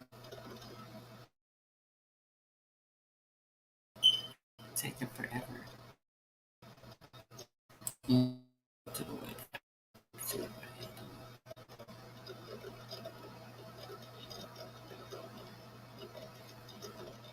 Okay, here we come on, contact.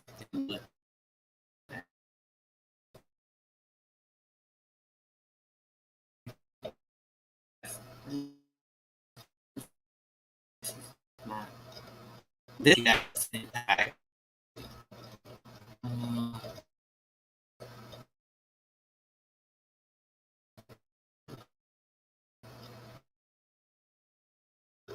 Okay, yeah, let's see if this fit. This is making no sense right now.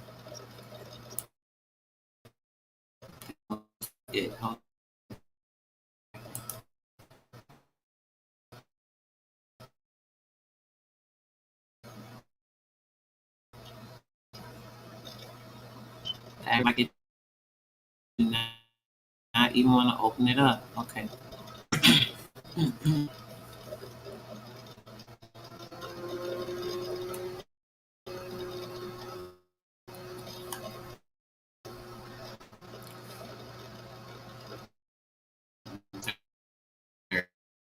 This is great.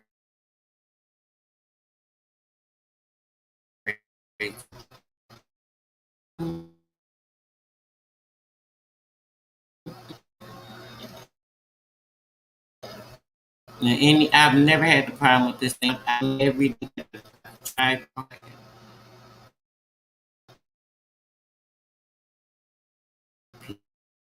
Yeah. Now, mind you, they came and they murdered all the people. You ever heard of the Colombian River? That was after. Look at the emeralds. Look at the size of these things. This is all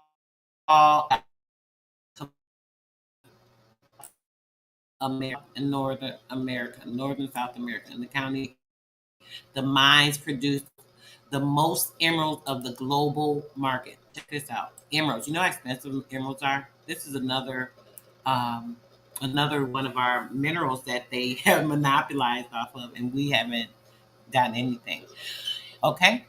Located in northern South America in the country that mines and produces the most emeralds for the global market, as well as the most desirable because they're so beautiful. That's why I want to go to the other page. I want you guys to see this. I don't know why it won't pull up. It is estimated that Colombia accounts for 70 to 90% of the world's emerald market. Do you guys understand the depth of what that means? Mind you, I just told you, I don't know if you guys have ever seen the earth chakra. I want you guys to take the time to pull it up. The earth chakras. The earth actually has chakras, just like we have the chakras in our body. Some people don't believe in that, but it's energy frequencies. But I mean, come on, there's no getting around that. But the earth has chakras as well, right? And this is the heart of the earth. This particular area, Bogota, Colombia, where all of the emeralds are, this is the heart chakra of the earth. Now, with that, this is where they set everything up. They set up that church, the Holy See. They set up the first Jesuit church, right? And the formulation of the World Trade Center. The World Trade Center is also here, right? The Washington, D.C., that set up that 12-mile radius, right? That's in Washington. That is the United States so-called governmental franchise, right? That's also on Bogota Street. They named it Bogota because it all ties in. This is sorcery. This is witchcraft. Come on, y'all. Stay woke. Check this out. I'm going to read a little bit more of this and get into something else. While commercial grade emeralds are quite plentiful, fine and extra fine are 50 carats and cost more than diamonds of the same size. Did y'all hear that? A 50-carat emerald from Colombia, specifically from Colombia, to the quality is the same as diamond. You know how expensive they charge for diamonds, right? Right? Checking it out. Okay. I'm six on this, but I'm gonna finish you a couple more things. But I got this.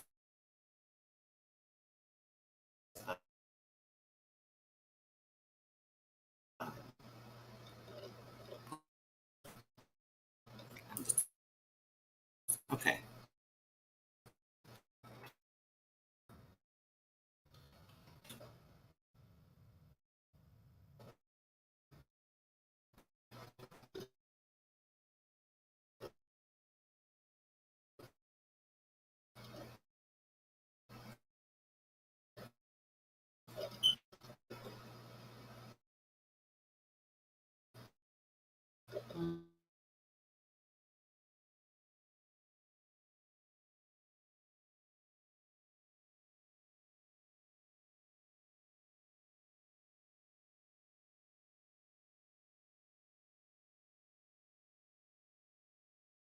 Book it shows you that the Teutons are all of the races that have come over from the Black and the White Sea.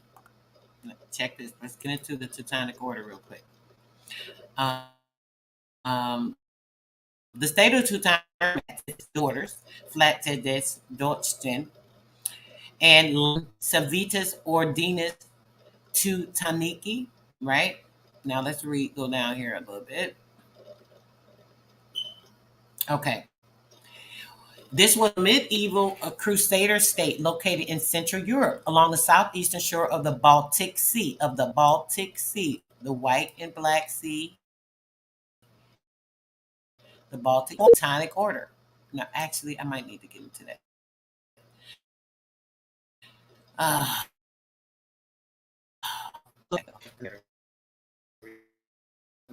Real quick, so you understand what the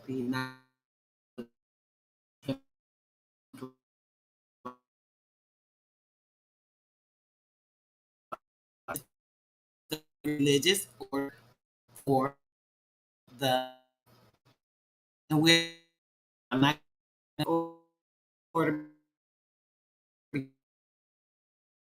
because you are already here. The religious or the state, right? The state of the Teutonic Order for the historical novel. See the states of the Knights of the Holy Cross, and that gives you a lot of information. This was actually produced in the 1900s. Historical novel written by Polish positivist writer in 1905. I'm sorry. The novel, the Nobel Prize in First English Translation, was published the same year. So you can get information on that if you want to know about it. The Knights of the Holy Cross.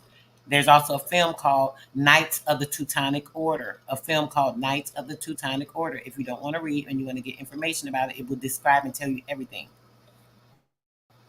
The Teutonic Order, as we already know, is a Catholic religious institution founded by the Military Society. Why would the Military Society find a religious institution? In 1190, in Acre Kingdom of Jerusalem. You think about the Kingdom of Jerusalem. Didn't we just read about that yesterday, right? I don't have to back so much. Okay. Oh, I see A1 went live. Of course, everybody is always live. Let me just finish it out. Everybody, I see people are leaving out. So, if they want to go to the information and come back later, I'm going to just continue on. I'm not going to stop. Let me just finish on. Okay. All right. I'm going to put that in the chat, actually. So,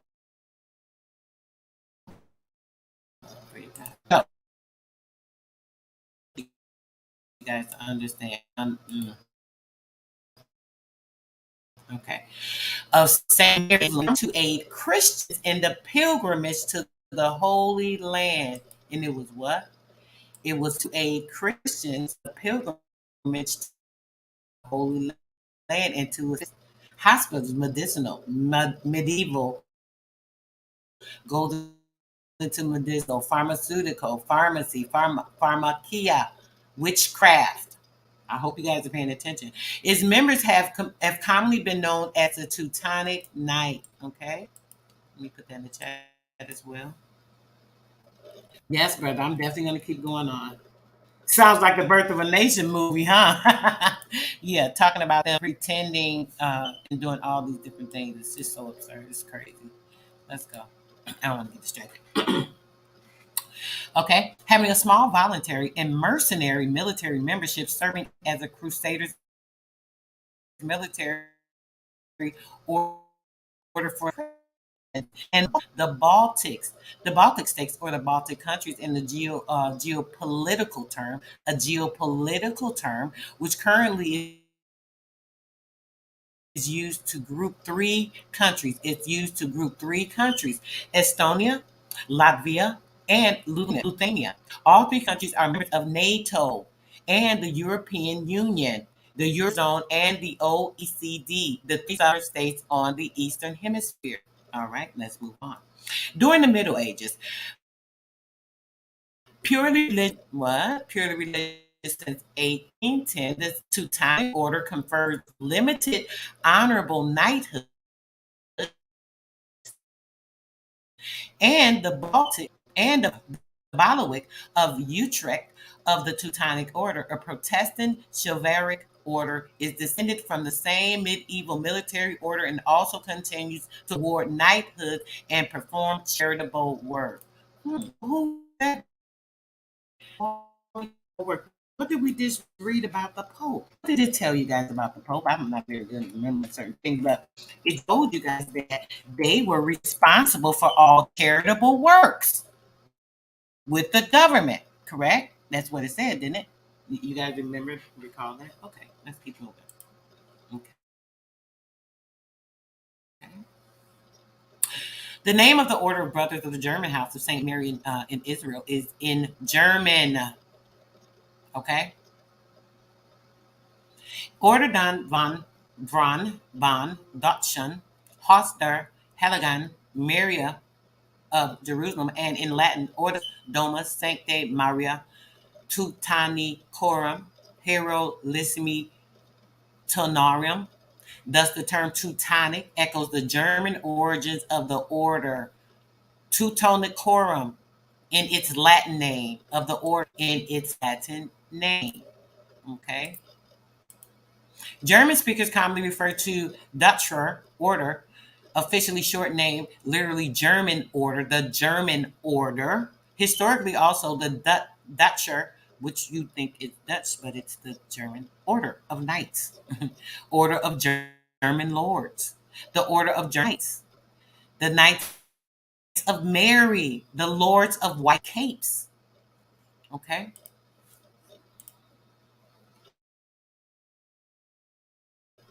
That's right. Knights of Columbus. Columbus is what? Columbine, right? The Teutonic Knights have been known as Zoltan Kriacan in Polish, which is the Order of the Cross. Isn't the Pope the Order of the Cross? The order is Estonian as well as its names in other languages. A manuscript by Karl Marx once characterized the order as Rathansel, meaning something like a pack. Marx the phrase over literally as the dog knights, which became a widespread pejorative label for the order of the Russian language, especially after the 1938 release of the Sergio Einstein's film Alexander Nevsky, which fictionalized the Knights' defeat in the Battle of the Ice of 1249. Check this out.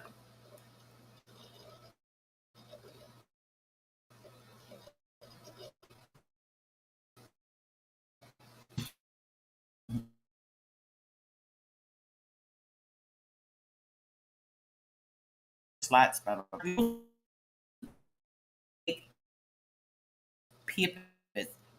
and Vladimir Sazdal, led by Prince Alexander Nevsky. The Volubian Order was an autonomous branch of the Teutonic Order, a branch of the Teutonic Order that was formed in 1237. From 1435 to 1561, it was a member of the Livonian Confederation and bishopric of Dorpat, the bishopric of Dorpat, medieval Prince Bishopric, both of a diocese. A diocese, what is diocese? I'm making sure you guys are tying this in. What is the diocese, right? The diocese of the Roman Catholic Church and a temporal principality ruled by the bishop of the diocese. It existed from 1224 to 1558, generally encompassing the area that now comprises Tartu country and Pova country, Vora, okay? Led by the Bishop Hermit of Dorpat. The battle was significant because its outcome determined whether Western Catholicism or Eastern Orthodox Christianity would dominate in the religion. It was a battle of what? Of religion, not a war of religion. You mean to tell me religion promoted war for the battle, right? Okay. In the end, defeat for the Catholic forces during the Northern Crusades and brought an end to the campaigns against the Orthodox Novgorod Slavic and other Slavic territories for the next century. That even Sergei Einstein's historical drama film, The Alexander Nevsky of 1938, which depicted and let you guys know what was going on, later created a popular but inaccurate image of the battle. Inaccurate image because the image was what? The defeat of the Catholic forces during the Northern Crusades and brought an end to their campaign against the Orthodox and the Republic and other Slavic territories for a century. All right, let's go back. I don't want to lose you guys.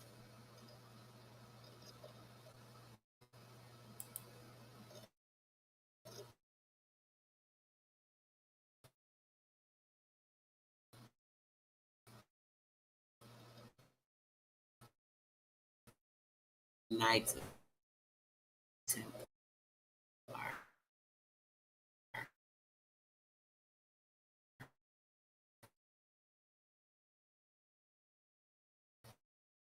Oh gosh. Like you're literally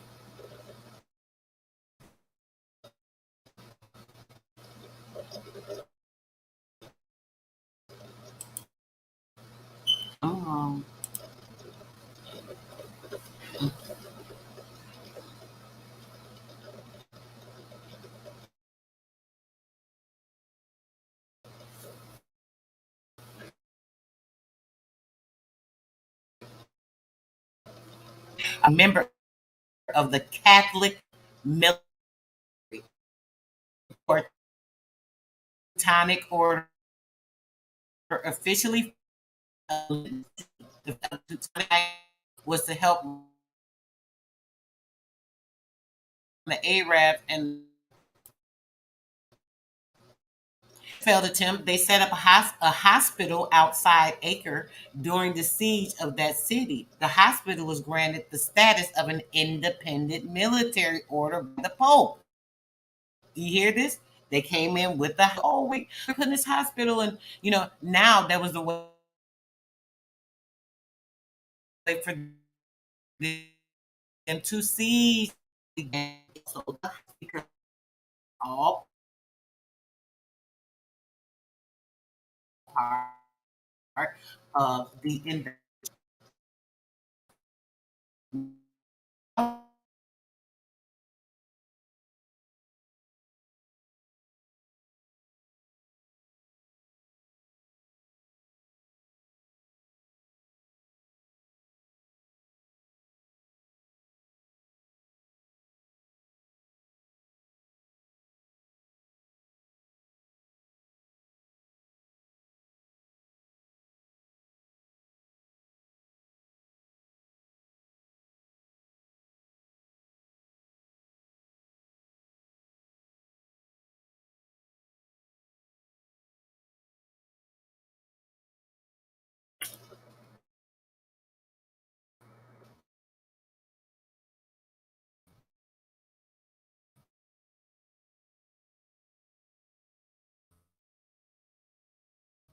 Everything that goes.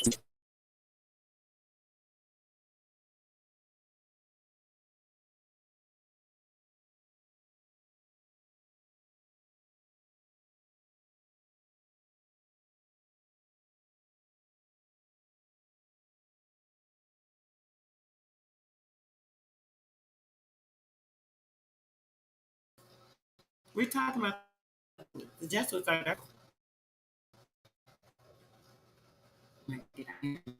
You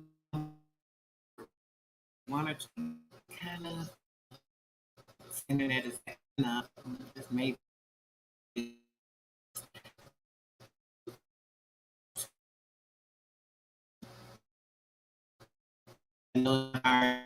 guys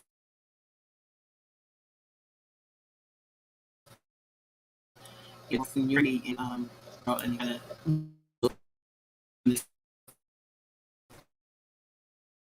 going back forth with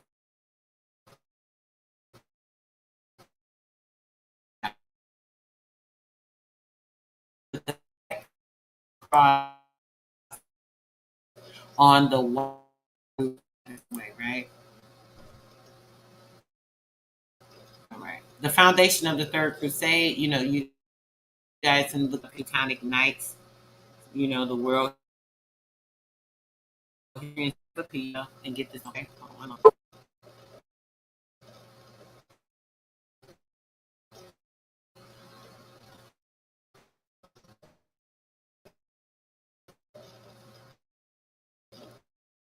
Okay, I can stop there.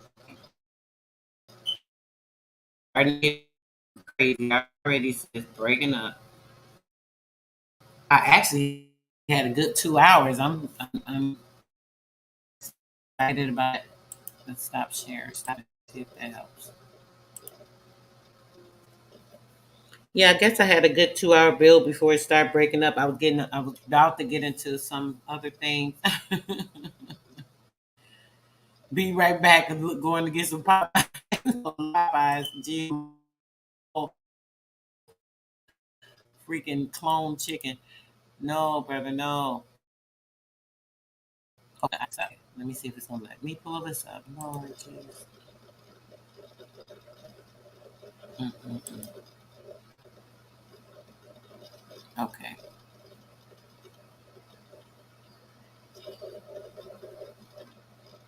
I'm gonna go into this. No, I'm not gonna go into this. I definitely needed to. Okay, I'm gonna just show you guys. if it lets me share. I swear, I feel like okay, it's done pretty good so far. Once it starts, still throw me off and stuff like that. So let's see.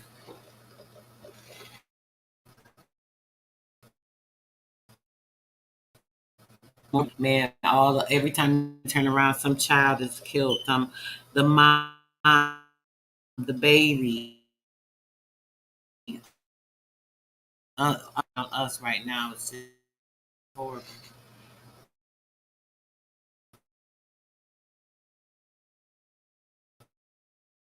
Yeah, I see it's going.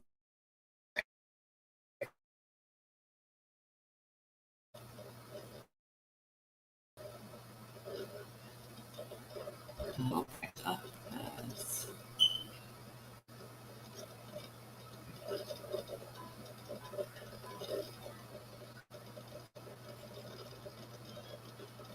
Damn, I wanted to read it. Okay, I'm going to start here. So, we read about Bethlehem in Pennsylvania, right? I'm going to talk a little bit about something going on here in Philadelphia.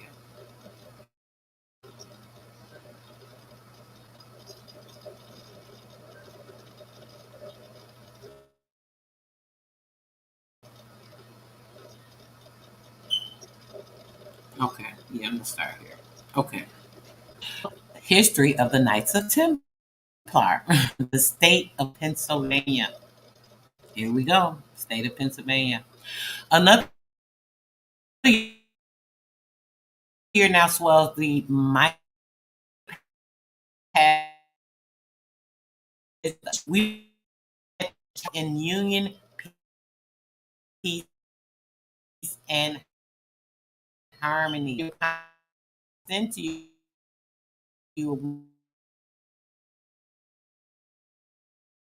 warm and sincere greeting as it bids fair your character and respectability of these assemblies should cause the heart of every Templar to pride. It's evident of the high standing of our order in the community. It is the high standing of the order in the community. The pleasure of such a meeting is enhanced too by the fact that many who are bound together by the sincerest ties of friendship, made still strong by our Templar vows. They have vows, the Knights of Templar vows, only meet each other at these annual conclaves.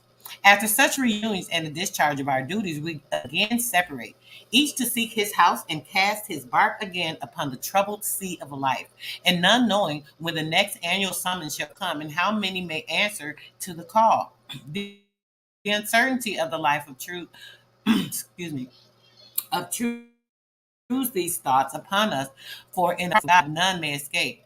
And sooner or later, each of us must set out upon this dark journey whose pathway, save to the Christian mind, is enshrouded in mystery. And let me exhort you, Templars, to be prepared to meet this last dread summons. It may come in an instant of time. We have had a instance of this since the last annual meeting of our Grand Commandery at one who met us then, who will meet us more this side of the grave. Death, for the first time since the organization of our Grand, has entered our asylum and taken from us one of our past officers. I allude to the death of past R.E. Grand Commander R. Sterling Wilson, and he died without warning. But we trust with the Templar's faith he was not unprepared and met this great and solemn change, and according to the teaching of our ritual, having placed a firm reliance on protection, he will enjoy eternity and is our most fervent prayer. As soon as information of his death was conceived, I called a special conclave at the Grand Commandery at Philadelphia, but was not able, owing the showing all the officers and members. 12 pallbearers remain to memory. In connection with and hereafter will tape a tablet to the memory of deceased officers and past officers of the Grand Commandery be appended to each year's proceedings for encampment of the United States held at Hartford. You guys thought it wasn't going anywhere? Did you hear that? Right?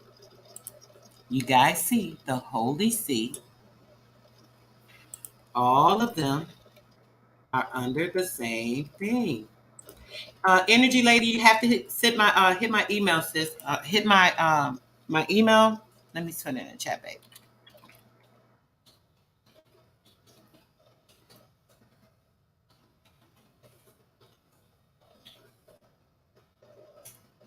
And if you guys decide that you would like to donate to the sister this morning, you could definitely do that. I really could, use something this morning, actually.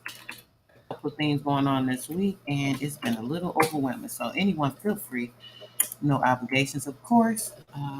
But if you'd like, please feel free. In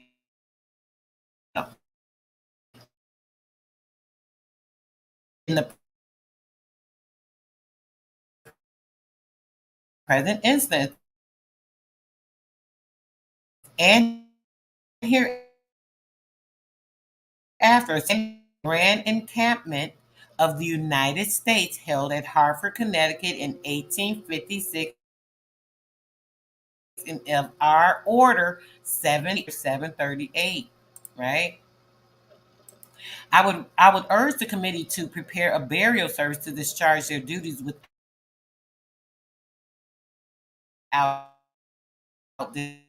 delay. If no form has yet been agreed up, a copy of which will be furnished to them. Now, the orders of these Templars, the Knights of Templar orders, have anything to do with the United States.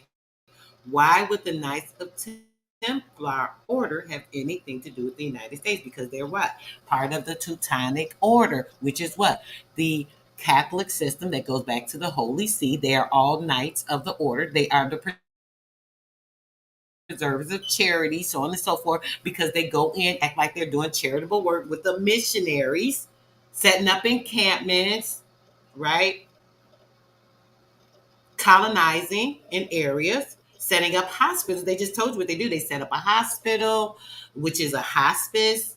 They also set up a church.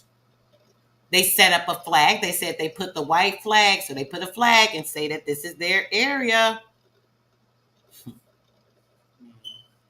know people be sleeping on this info, and they just don't get it. It seems boring, but it's so informative. Believe me, I get bored reading it because I already read this stuff, and then I'm rereading it to you guys. Okay, anyway, let's keep going. A copy of it, which will be furnished to the state of Indiana.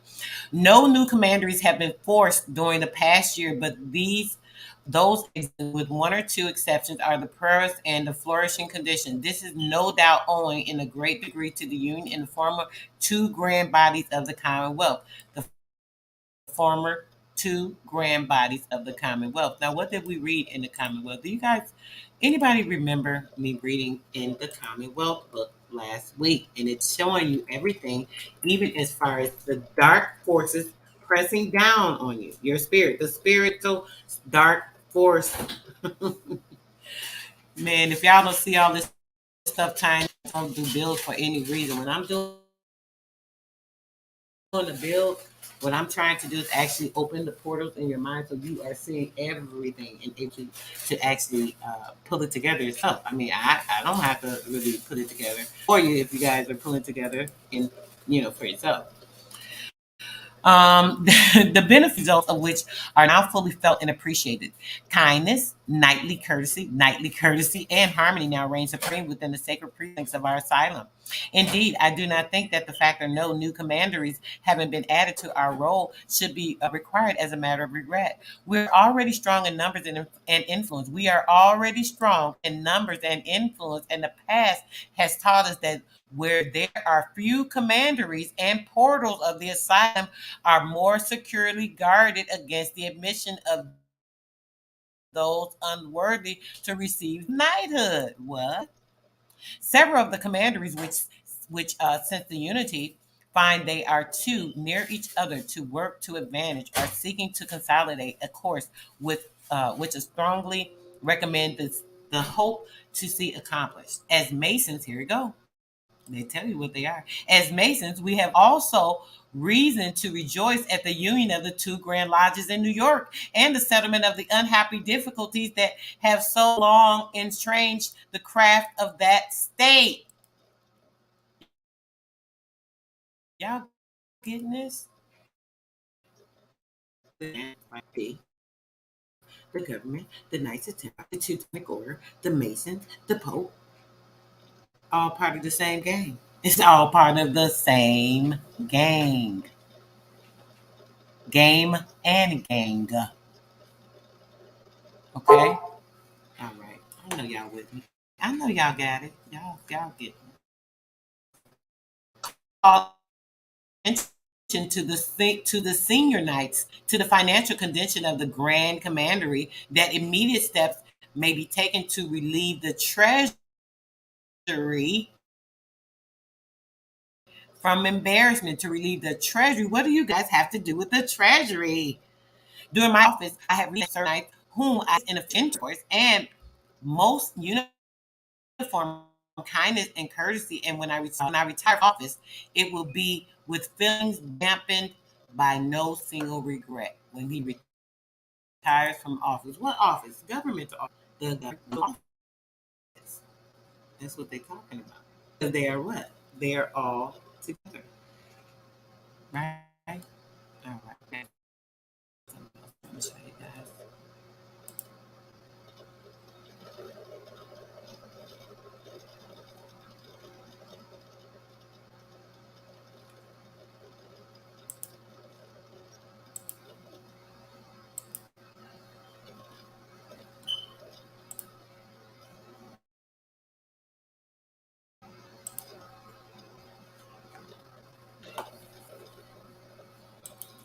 Now they're talking about what was going on in Pennsylvania, right? We went over that yesterday. Bethlehem is going on in Pennsylvania. Bethlehem, they were talking about how they were using the Christianity to take over the Indians. Let's read this real quick. Incidents leading up to the French and Indian War, which are what? The Teutonics, which are who? The part of the Holy See, which are what? Part of the order, right? The Pope. The Indian War, the North American phase of the larger 7-year wars, began after a series of incidents in the Upper Ohio. The British government both claimed as their territory. Military imperials built forts in the region and attempted to capture each other's forts. What are they talking about? They built forts. What did we just read? They set up a hospital, they set up a mission or a missionary, a church facility, and they start to assume a government. This is what happens every time. So they go into colonizing by using their order. Okay. These skirmishes, which include an expedition led by George Washington, ultimately led by the elation of wider, full-scale Britain and France. One limit British fourth of Ohio along from there. It said wanting to limit British influence along their frontier. Their frontier. How is this your frontier? This place doesn't belong to you guys. Are you freaking crazy? This happened in Pittsburgh. We just read about Pittsburgh. What did it tell you? What did the knight just say? They had to set things up, right? It told you that they had to set things up. Let me go back to that part real quick. I want to read that. Go back to that to remind you guys what it said. It says that we must call special attention to the senior knights and to the financial condition of the Grand Commandery, that immediately steps may be taken to relieve the treasury from embarrassment during my instances in office. How would they have instances in office unless they have something set up? On Lake Erie in Pennsylvania. They were in Pennsylvania, right? They just told you Pennsylvania, right? Let me go back to it. The exact location they said in Pennsylvania. Oh, I should have gotten to the order. Ooh, if I get into Constantine, y'all gonna really be mad. Okay. It's in Indiana and Pennsylvania. Yes, and Pennsylvania. Okay, so let's go back. Since the colony of Virginia also claimed this region, they claimed it, but they didn't actually own it. Virginia Lieutenant Governor Robert Dinwiddie sent Major George Washington with a small expedition to order the removal of the French forts in the late 1753. Washington arrived at the Fort Beouf, about 15 miles inland from present-day Erie, Pennsylvania, and delivered his message. The commander of the fort, Jacques Lecoeur de Saint Pierre, received Washington and his men's courtesy, but denied the validity of the English claim to contestant region. They say, y'all don't own this shit. This ain't y'all's. Who is y'all to tell us what to do just because y'all want it? Washington then returned hastily to Virginia, arriving in early 1754 and delivering the French reply to the governor Dinwiddie. Dinwiddie and the legislature agreed that French rejection of British demands constituted a hostile act. They demand, how they gonna demand something on somebody else's damn land? So now they got a hostile act they want to put towards somebody else because they doing the same thing y'all doing. And that the French must be driven from their frontier fort in British claimed land. British claim. You claim the land, but you don't own the land. Dinwiddie sent Captain William Trent of the Virginia militia to construct a fort at the strategically important forts of the Ohio River and to convince the local Indians to ally against the French. Dinwiddie also promoted Washington to the rank of lieutenant colonel and ordered an expedition to compel the French to surrender their forts. While French and British officials maneuvered military forces about, they also attempted to curry favor with American Indians living in the region. Okay? It says, while French and British officials maneuvered military forces about, they also attempted to curry favor with American Indians living in the region. So what do we know about that? We know that they wanted what? Statehood. What did the Indians wanted? Statehood with the United States government. Because why? They needed it because they were being pushed back by the British government. So after they got a plot of land, which is how they started preparation for these reservations.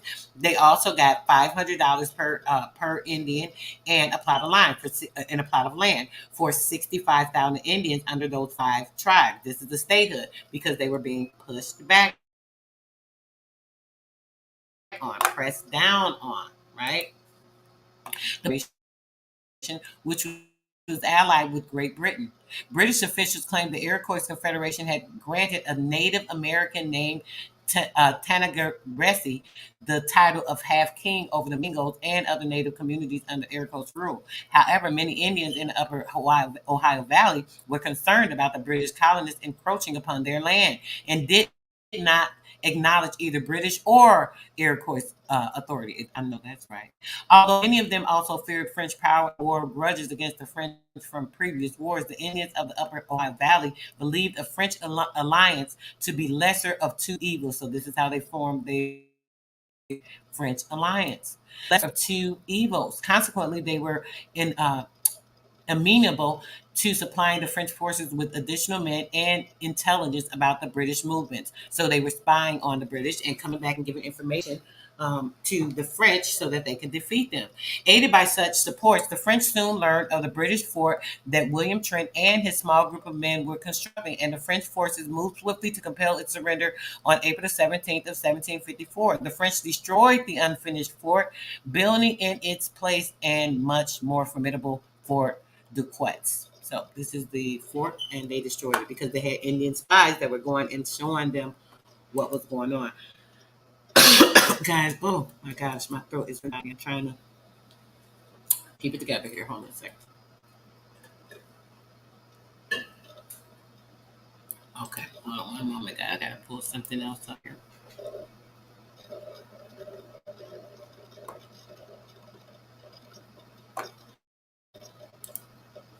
I'm gonna put something, share this, and then we're gonna be out of here after this, guys.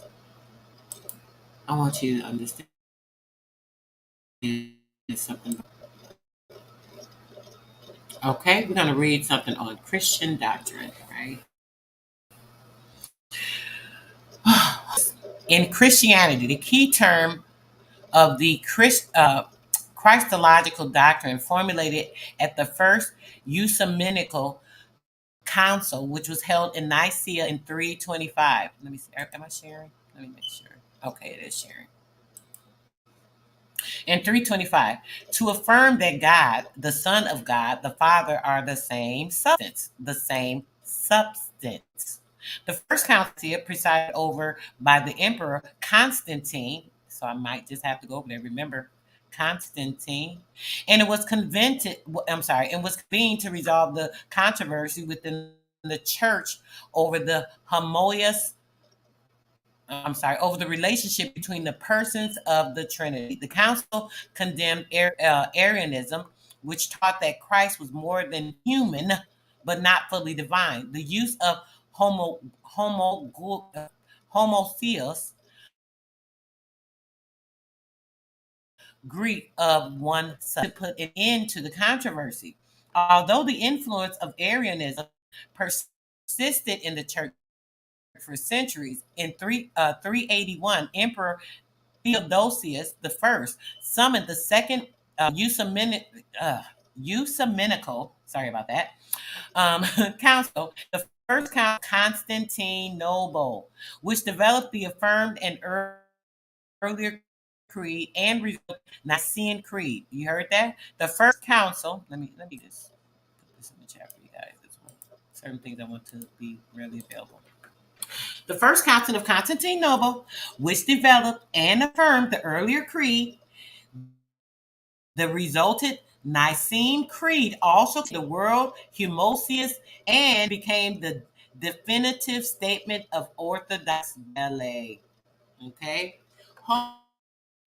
homion, alternative homos. Okay, homion in Trinitarian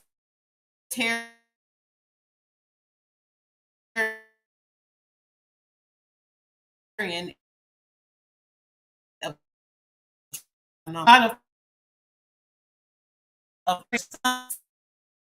from,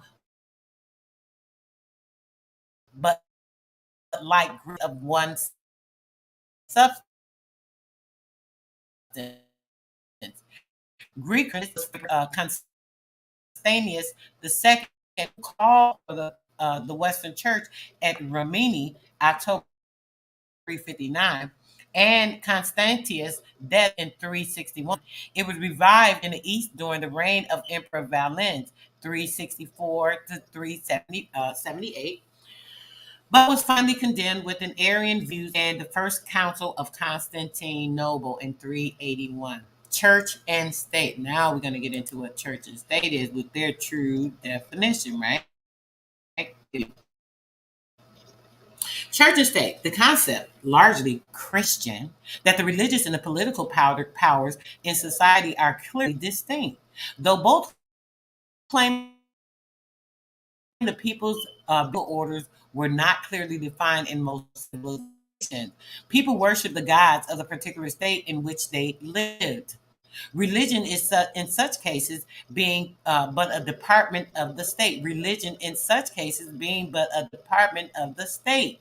In the case of the Jewish people, the revealed law of the scripture constituted the law of Israel. The Christian concept of the secular and the spiritual is founded on the words of Jesus. Render to Caesar the things that are Caesar's, and to God the things that are God's. Mark 12:17.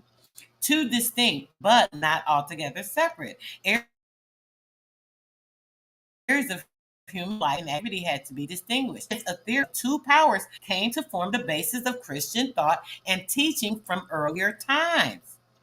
During the first century AD, the apostles, living under a pagan empire, taught respect for the obedience to the governing powers so long as such obedience did not violate the higher or divine law, which superseded political jurisdiction. Among the church fathers who lived in a period when Christianity had become the religion of the empire, the emphasis on the primacy of the spiritual was even stronger.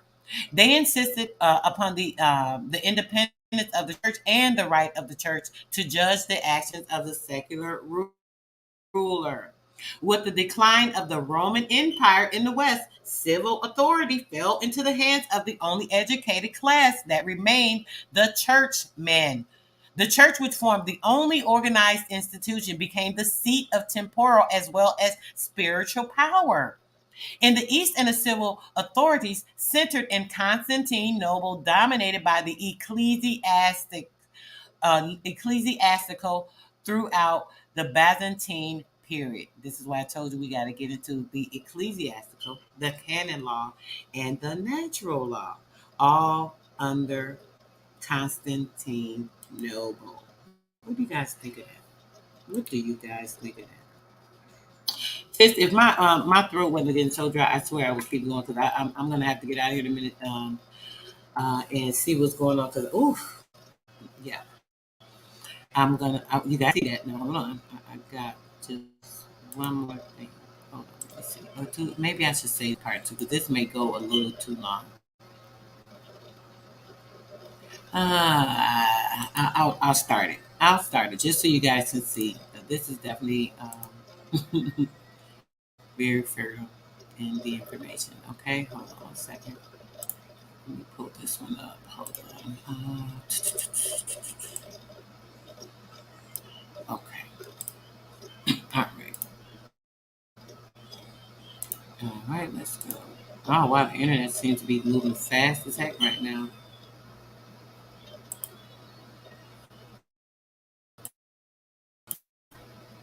Okay.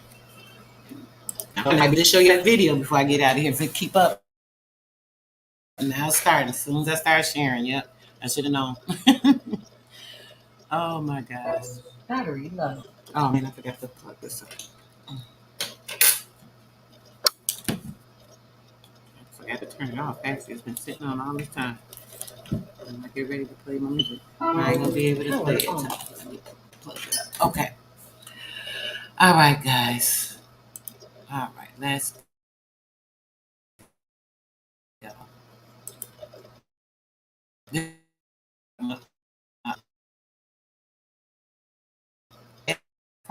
The Red Cross Foundation that you guys, I ain't gonna get into the Red Cross right now. That would be probably a part two. The Masonic Order of the Red Cross of Constantine. Declaration of the Principles of the above order by Dollar Rodwell Wright. Then M.I. Grand Master of the Order and our provincial Grand Master for the Ionian Islands under the Grand Lodge of England. The Order of the Red Cross is one of the numerous branches of chivalry, which had their origin in the Holy Wars. Let's put that in the chat for you guys. And the distinction worn by its knights was the original badge of the Crusaders in general. What knights? Then we the Order of the Knights. I'm showing you guys all goes together.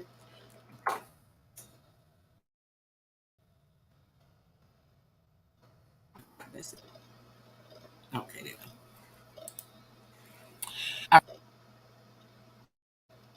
As this order never was endowed with particular revenues, its members were for the most part persons in independent condition or associated with Great Jerusalem.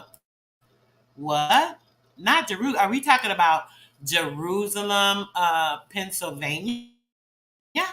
Did we just read about that? Yes, it's brought that to you guys' attention yesterday, right? Bethlehem, Pennsylvania. This is the order. Listen.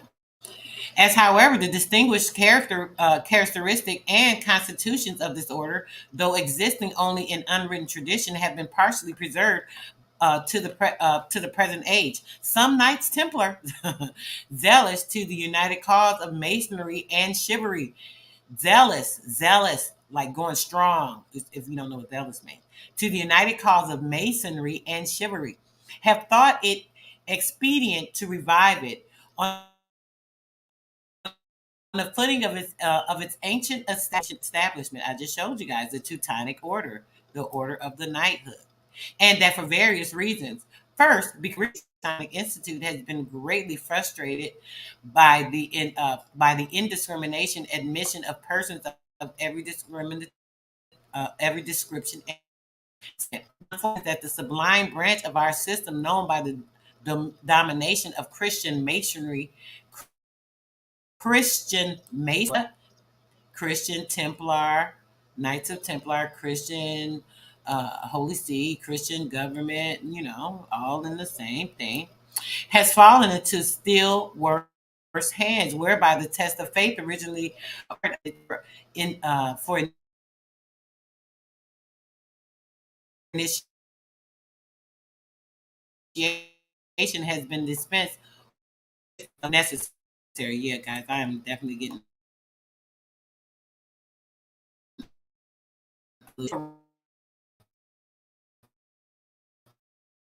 which has induced them towards ancient order into Pennsylvania, Bethlehem, Pennsylvania.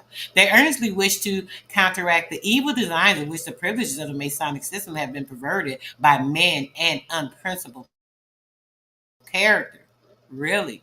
Well, the part of the beginning wasn't about the enemies of Christianity and social order by the same secret and powerful means which they have made use of to effect their purposes. I think we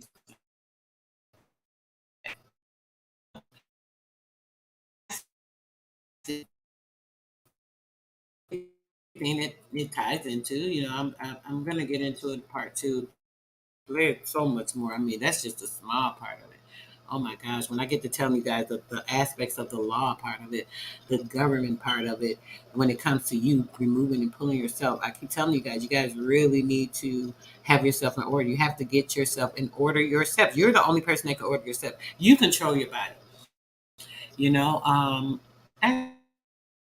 Let me show you.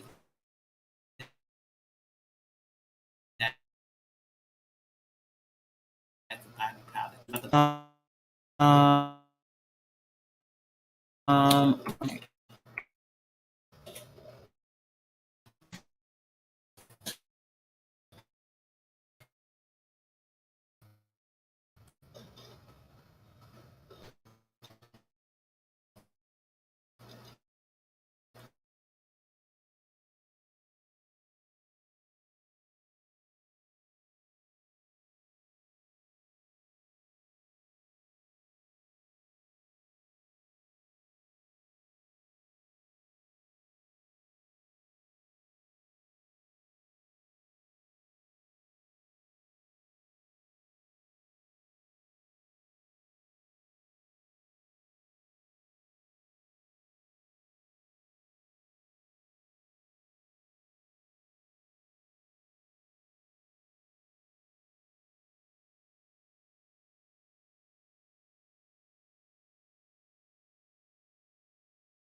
Literally muted me. I don't even know how I got muted, guys. Yes, it's all about that blood, that Red Cross, right? Mhm. Let me show you guys. I'm going to be out here in a few minutes. I want you guys to see this. This will be the last portion of this bill. This is Leviathan. This is.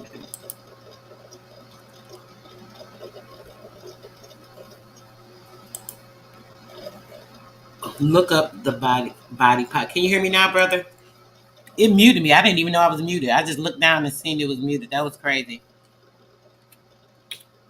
Body politic. This is Leviathan.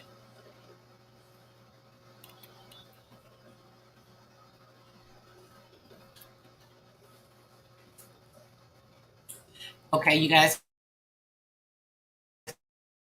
can see that.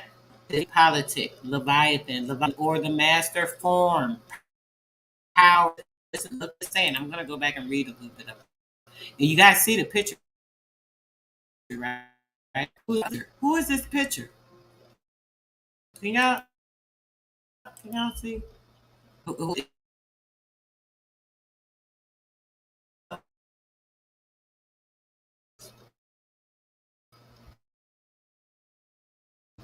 I don't think it's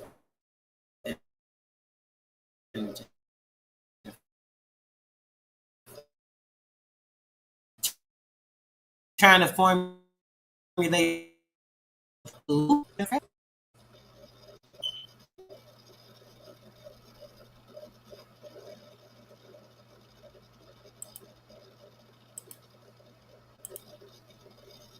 It's always in our face, right? Okay. Check this out. Look at this.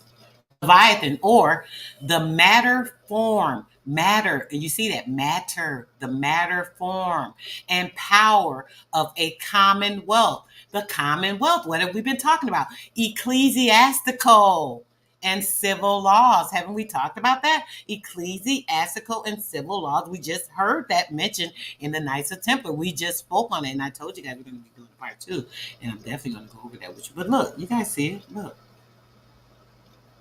You guys can see it for yourself. Okay? All right. Now let's go back. We're going to read a little bit of this.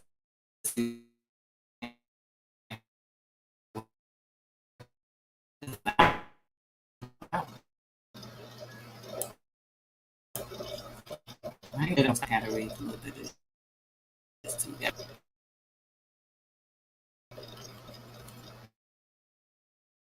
Go back. This is actually a true fact of the matter, though. So, the body politic is a polity, such as a city, a realm, or state. The body. Oh, this thing just moving. Gee.